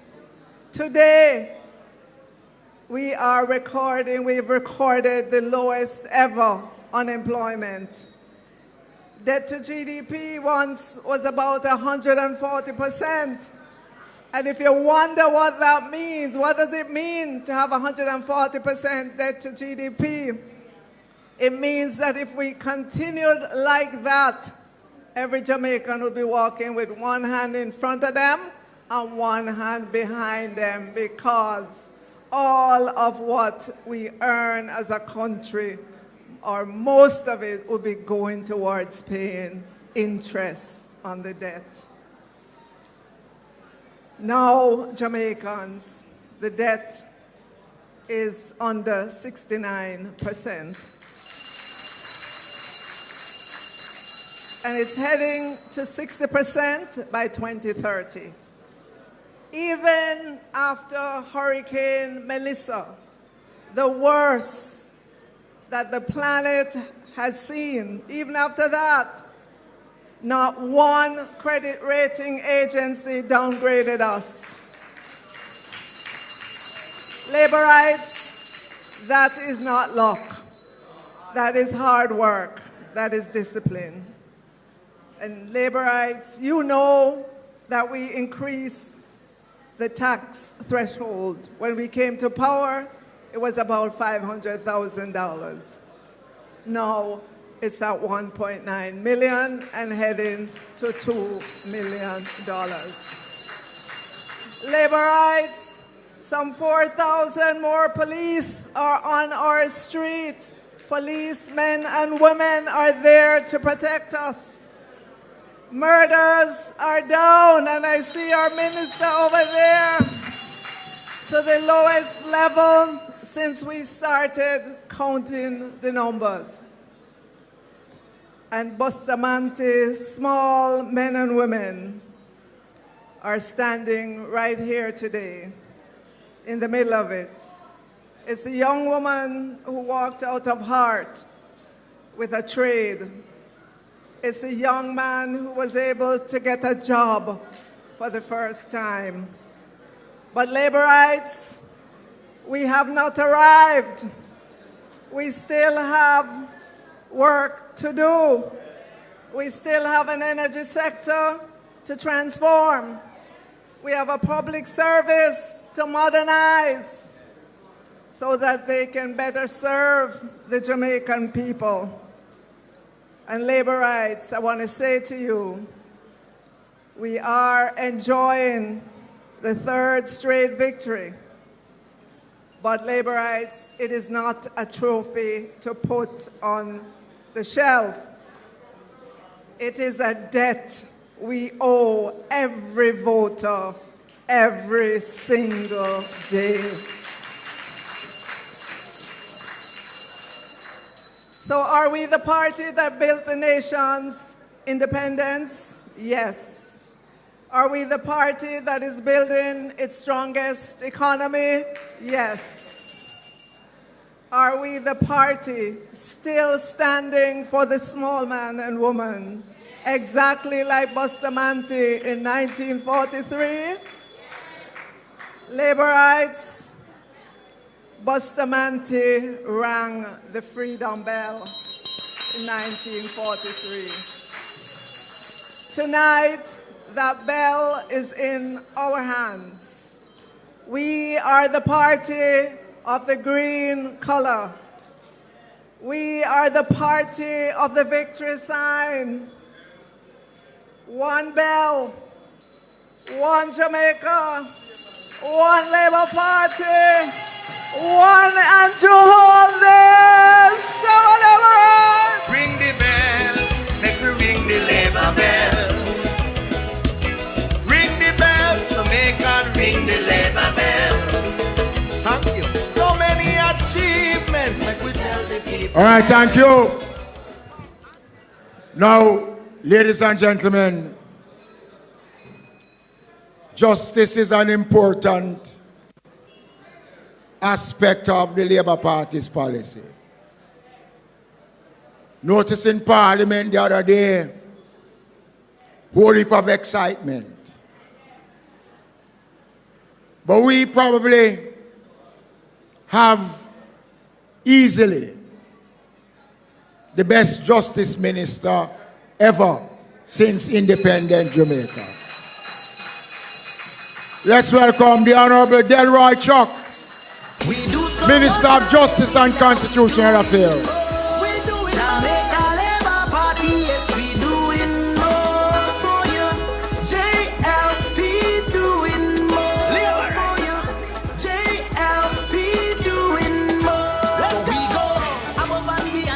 Thank you very much, Deputy Leader. Let me first of all say I'm very happy to be here in Dwayne Smith's constituency of Northwest St. Andrew. I'm glad because his father, Derek Smith, and I worked very closely together. And 30 years ago, it was Derek Smith who introduced me to Northeast St. Andrew and helped me with my councillor, Joy Cottrell, to make sure that Northeast St. Andrew remained for the last 30 years, almost 30 years, a Labour Party constituency. And it will remain a Labour Party constituency for many, many, many more terms. I want to also thank the outgoing chairman, Winston Ennis, my councillor, who did a fantastic job as chairman of Era Council 1. And I have no doubt that Dwayne has learned a lot from him, and Era Council 1 will continue to be the best Era Council across the island. Let me say labor rights. You have heard the previous speakers, and the theme, truth matters, we must always bear in mind. Because we have some people, some bloggers, some propagandists, and social media, and across Jamaica, trying to put negative thoughts, misinformation, innuendos, everything to destroy the best government Jamaica has ever seen, the Andrew Holness-led administration. And I don't want to go into all the negatives that they have been spewing and give it any oxygen. I want to concentrate on positive things for the few minutes I have. First of all, how many of you recall when Darrell Vaz said he's going to have a school bus program? Do you recall what the PNP did? How they undermined it and said it can't work? You're going to endanger the children? The parents don't want it? Labor rights across the country now. Every parent not only praising the bus system, school bus system, but begging for more. And I understand Minister Vaz is like the bringing more school bus so the PNP can shut their mouth and really support a great program. How many of you, we have to talk about the positive things that is happening in this country? How many of you realize that for the first time in our history, for 4 straight consecutive years, crime has gone down? Murder is going down? No time in our history have we ever seen where a government is able to manage and support the police so that crime is going down, murder is going down for 4 consecutive years. And it's this Andrew Holness-led administration that has given the security forces the technology, the vehicles, and the manpower. As Minister Favour Williams told you, they have moved the complement of the police force from 10,000 to 14,000. And that is why labor rights, for the last 4 years, 2023, murder went down 9%. 2024, 19%. Last year, 42%. And this year, 20% already. And labor rights, this is where the Ministry of Justice is coming in, because we want to help the police. We want to help Jamaica to really fix their problems, resolve their disputes, settle their conflicts, because these are what are contributing to many of the violent crimes in Jamaica. So labor rights, the Ministry of Justice, and let me put it this way, every level of the Jamaican society is improving in some way, as Minister Williams told you. At every level, every department. And there's no greater improvement in any sector than the Justice Ministry. The Justice Ministry is not, the system is now enjoying its best days ever. And I've been around for the better part of 50 years. When I used to go to court, you're lucky if court operating. No light, no air condition. No. When you go to the courts, at least you have air condition. And it works. The place is clean. And let me tell you something. Most of these courts are close to 100 years old. So it is difficult to fix them. But we spend a lot of money trying to make sure that when your persons go to court, they can get justice in an atmosphere that is decent and attractive. But one thing I can tell you, within the next 2 years, we are going to build at least 8 courts. And these courts must last for the next 100 years. So every court will be a temple of justice in every parish. When people pass there, they must see a temple of justice. How many of you have passed the first one being built down St. Thomas in Morant Bay? When you see that court, you can see an attractive court. And when we fit it out soon and open it up, if not later this year, early next year, this will be a classical court in the Jamaican system. And we are going to build 4 more, one in Westmoreland and St. Elizabeth that Hurricane Melissa damaged, and also in St. Anne and Trelawney that Hurricane Melissa also damaged. And we are going to build others. But when you think, labor rights, when we came to power in 2016, the justice sector was in total crisis. The judges were threatening to go on strike. How many of you remember that? I can show you the papers. The judges were going to take the government, the then government, to court over salaries. I have the clips. Because they were the worst paid judges in the Caribbean. No, labor rights. The judges are the best paid in the Caribbean. Their salaries have doubled over the last many years. And when you came, lawyers who did legal aid work couldn't get paid. They were begging that when I came to office, they begged me, so what you can do, Mr. Chuck, to make sure we get some money. They owe us a couple of years. People had judgment against the government, have been paid judgment debt. Within a matter of 3-4 years, we have to be begging the lawyers to send in their bills so we can pay them.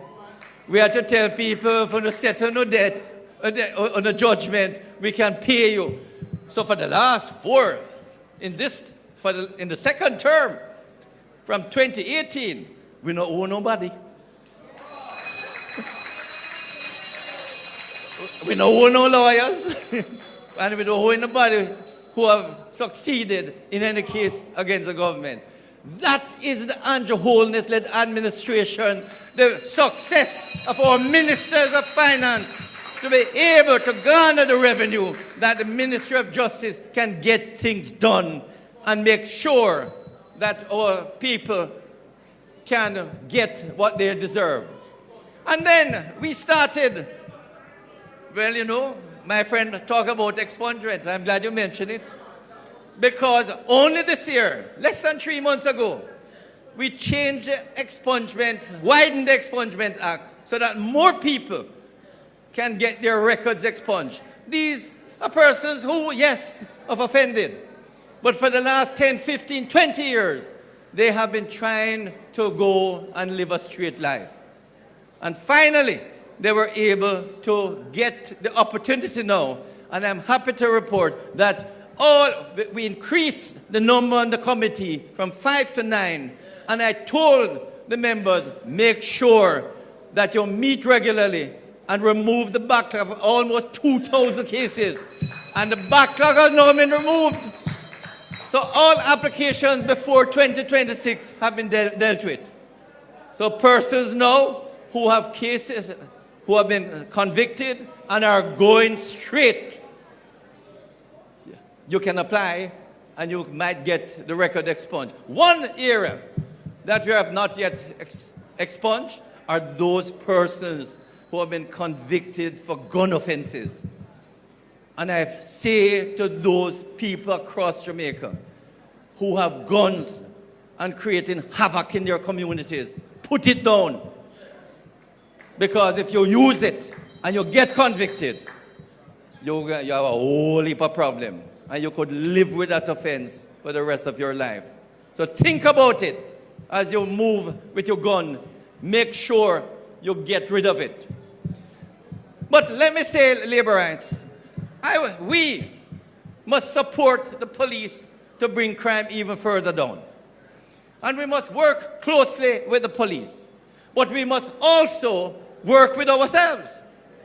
And that is why we have a social justice system where if you have disputes, you must learn to settle it.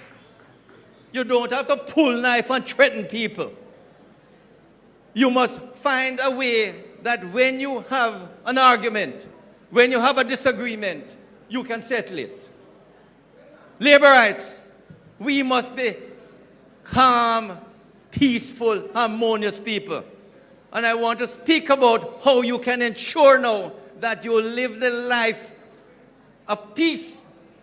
Because I'm saying to you, only this week, we have passed the Mediation Act. And I want to spend a few minutes to tell you about it. This Mediation Act will be added on to restorative justice.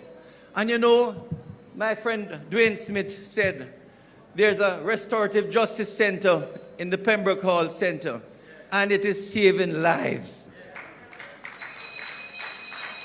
Because when people have committed offense against with one another, they go there and restore their relationship. And we have 22 of these restorative justice centers right across Jamaica. And we have justice centers in every parish, so that anyone who have a dispute, have a problem, they can go to the justice center, or they can call AAA Justice and get direction how they can solve and heal their problems. So apart from restorative justice, child diversion, and victim services expungement, we're now going to add mediation, which will be my focus over the next 12 months. Because we want a mediator in every square mile of Jamaica. We want every pastor to be trained in mediation, every teacher to be trained in mediation. Because the idea of this mediation bill is to ensure that mediation is widely known, widely practiced, widely used. But those persons who are going to charge as mediators must be certified. So they are professional mediators who, once they are trained and certified, then they can charge the parties. Or, as happens now, if the court refers the parties to mediator and they can't afford it, we, the government, pay it now. And believe me, last year, over 3,000 settlements were made. 80% of the cases that went to them. And the Ministry of Justice paid out $55 million. And I don't mind paying out $500 million if people can come together and settle their matters. Ladies and gentlemen, disagreement is good. Nothing is wrong with you disagreeing. It is a part of the democratic process. It is a part of who you are. It is a part of you thinking differently from your brother or sister or your friend. So nothing is wrong in having a different opinion. Some people support Argentina, some support Spain, and you hear them arguing, but we don't want them fighting.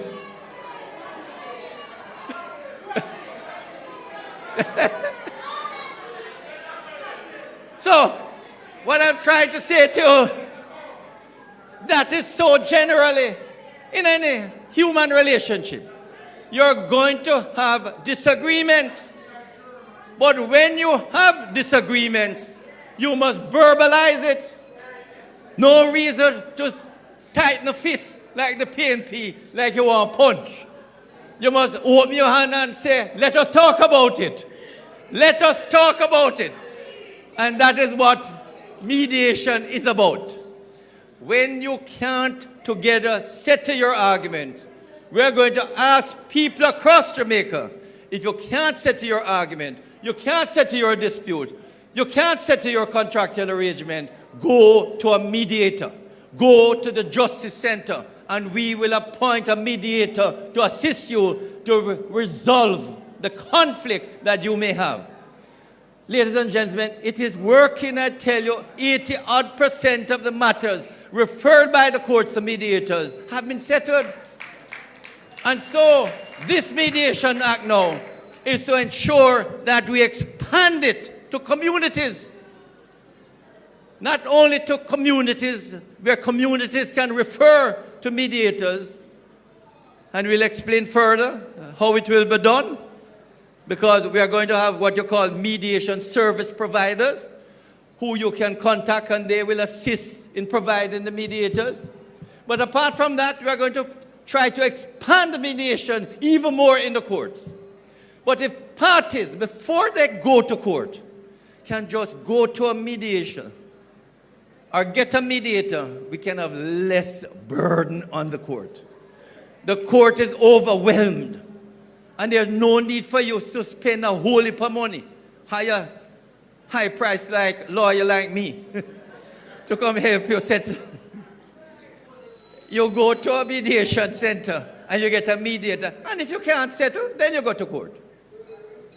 But the likelihood is that if you and your party say, let us choose a mediator, and you know, verbalize it. Because mediation is a win-win situation. Both parties participate. When you go to court and the judge make a decision, it's a win-lose. And the one who loses hate you forever. Hate the winner forever. So we have to try to see labor rights. And we can start with the labor rights. See if we can work with one another. Settle our arguments. Settle our conflicts. And keep Jamaica a peaceful place. And then we want Jamaica to be a mediation center for the hemisphere. Once we roll out mediation and it is working, we can tell the rest of the Caribbean, tell the rest of the hemisphere, we have great mediators in Jamaica. You know, this is what is happening in Singapore.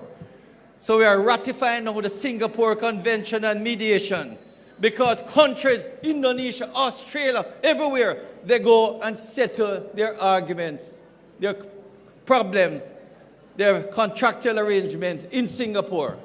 And we want Jamaica to be like that.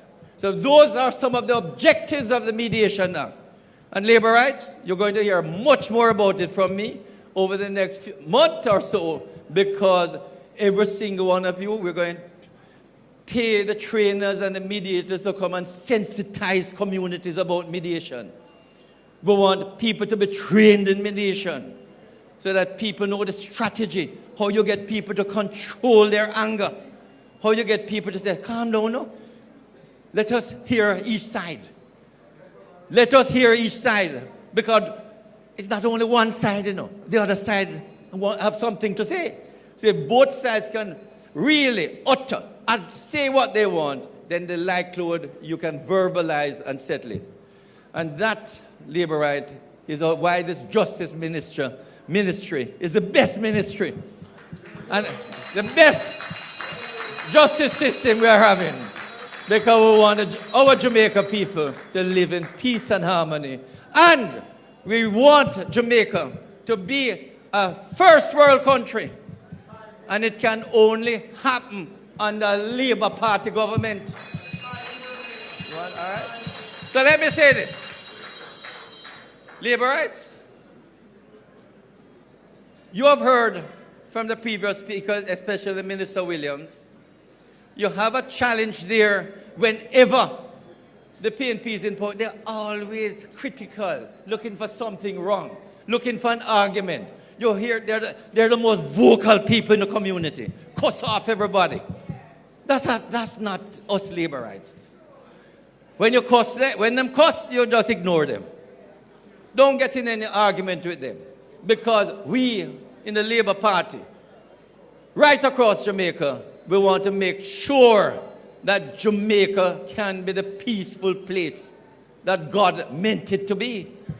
And I'm saying, once we have peace, once we can settle our differences, crime can go down and will go down. And that is why you notice we in government, we rarely argue with the PNP. You know. Them cuss and them argue and we ignore them. See, that is why we try to straighten out and say truth matters. So what we want to do, we are coming here, we're not quarreling with them anywhere, you know. We come and we straighten out the truth. And I'm saying to you, Labourites, when you look at the history, it is only when the Labour Party is in power that Jamaica grows. It is a fact of life. On any measure, it is only when the Labour, and that is why the fourth term is sure. And I have no doubt by the end of the third term, the people over there will see that not only are we deserving of the fourth term, that the first world country could come in the fourth term. So Labourites, we have to do the work. We're not quarrel. We're just going to do the work, make sure Area Council 1 get more than 9 seats, 10 or 11, and we take back Kingston and St. Andrew so we can manage Kingston and St. Andrew properly. So Labourites, it has been a great evening. And I ask every one of you, remember, when you go out there, spread the positive message. Good things are happening in the country. Truth matters. And let it be known, let your neighbors, everyone know, the Labour Party works for the common people, all of Jamaica. Thank you, Labourites. Choose Jamaica for better communities. Choose Jamaica for our prosperity. Choose Jamaica, this is what it really is. That was the Justice Minister. I believe it is fair to say, ladies and gentlemen, Jamaicans, because we are not only speaking to Labour Party supporters here, we're gone viral. And I have read some of the comments where they are saying, okay, we know, but speak to your fellow Jamaicans. This is the first meeting in a series that we have started. We're not on the campaign trail. These meetings is to bring the message of the government to the people so that the people understand the work of the government. It's 8:36. Thank you so much for staying with us. It's still nationwide at 5 beyond our usual time. You just heard there from Delroy Chuck King's Counsel, the Minister of Justice and Constitutional Affairs. And I have with me State Minister of Industry, Investment and Commerce. He's also here in a different capacity, the Public Relations Officer for the Area Council 1 of the Jamaica Labour Party. Thank you so much, Delano, for joining me. Thank you, Said, and thank you to your listeners too for staying with us all night. Yes, so you're not thanking me for staying with you. Tell me, first of all, your role as Public Relations Officer for Area Council 1, your priorities as it relates to improving communication there. So, in short, we're the PR Director for the Area Council 1, the JP's Area Council 1. As you know, the JP has 4 Area Councils. Yes. And Area Council 1 covers Kingston and St. Andrew, so it's a capital city, really. Yeah. Minister Mackenzie is also the Deputy Leader, and Chairman Dwayne Smith. We are seeking to just revitalize the Area Council's approach. Certainly to how we communicate, not just with our own supporters and members and delegates and so on, but we communicate with the people of Jamaica. I'm working closely with, of course, Senator Abka Fitzenley, Senator Marlon Morgan, the amazing team of practitioners essentially within the party and the government. But in short, what we have is we're in a dynamic time. It's 2026. Instagram, Facebook, TikTok, WhatsApp. I mean, just information flowing left, right, and center. Some of it true, some of it not true. You have misinformation, you have disinformation. It's a lot to get through, and it's creating serious confusion. Not just here in Jamaica, because we see the same issues in the United States, Europe, and It's a new world. It's a new world. So we have to pivot to be extremely dynamic, a lot more heavy with the communications on every platform. I'm also emphasizing the importance of face-to-face engagements.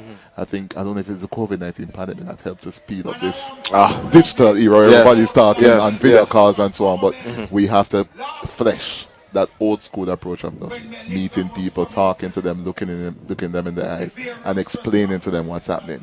Because what's happening is that their phones are flooded with so much information on their WhatsApp or their Instagram and TikTok that it's now becoming difficult to decipher what is true and what is not true. I mean, I've had that issue with my parents from time to time. Share me no, what is this going on here? Is this real? I said, no, that's not real. That's AI. So we have to be a lot more deliberative in our approach and how we communicate. And it's not just through media engagements. We're going to be doing limes. We're going to go into the communities. We're going to go to churches. We're going to have sessions together in churches and so on. In the football arena, in the sports arena. It's just really meeting people. And also, there's another dynamic that is important to highlight quickly. It's also young people. You know, a lot of people are not as politically engaged. I want to ask you about that because I get the sense from even my contemporaries that they are disillusioned, disengaged. Frankly speaking, the politics has nothing to do with me. It is the same old, same set of people. They're not in politics from woy. So, you know, him don't know any better.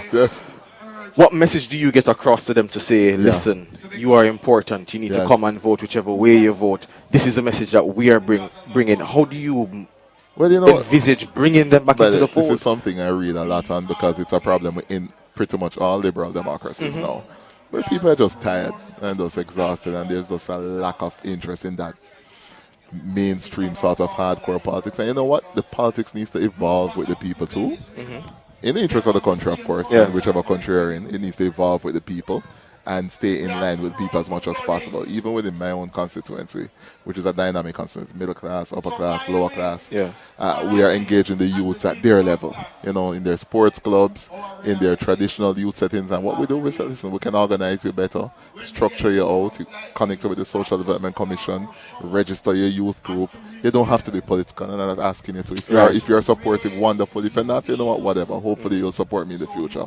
That's where we are in the politics now. People want to engage on their own issues, and the community spirit, I think, has also declined big time. I think that's pretty obvious. Certainly older Jamaicans are of that view. People are more individualistic about people are about their own personal success. And you know what, that's okay. We're a modern country. We're maturing. We're moving beyond the old school tribalistic politics, and that's not necessarily a bad thing. So I'm not particularly disturbed by it, but there's an importance for us as the political directorate, especially the younger folks within the political directorate, to channel some of the best from our seniors. We'll learn from them. I've learned a lot from Carl Samuda, Edmund Bartlett, et al.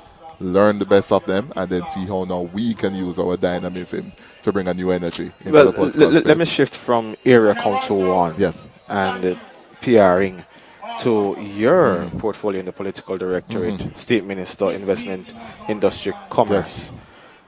What message do you bring to the young people from your point of view to say this is what we're offering? Get in line with the world that we're in now.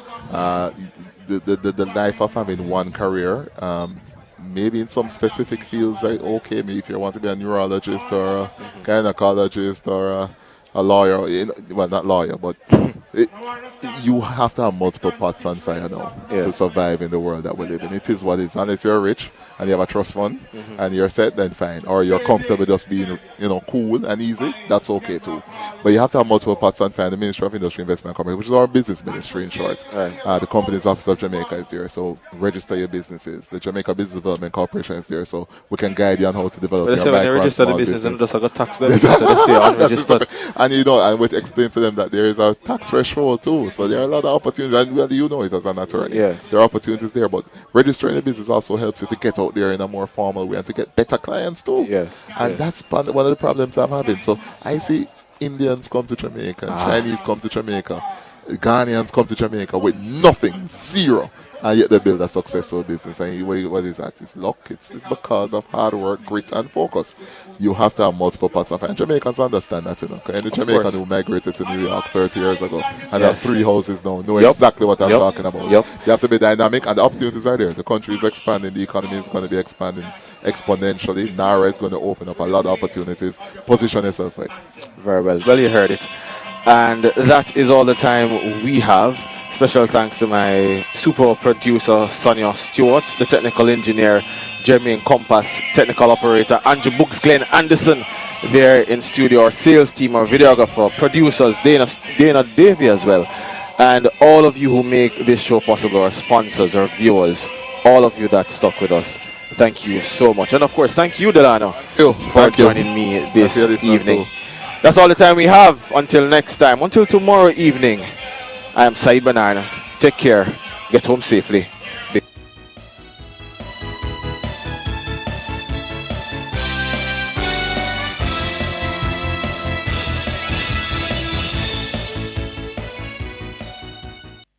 A voice, a personality you love returns to Nationwide this August.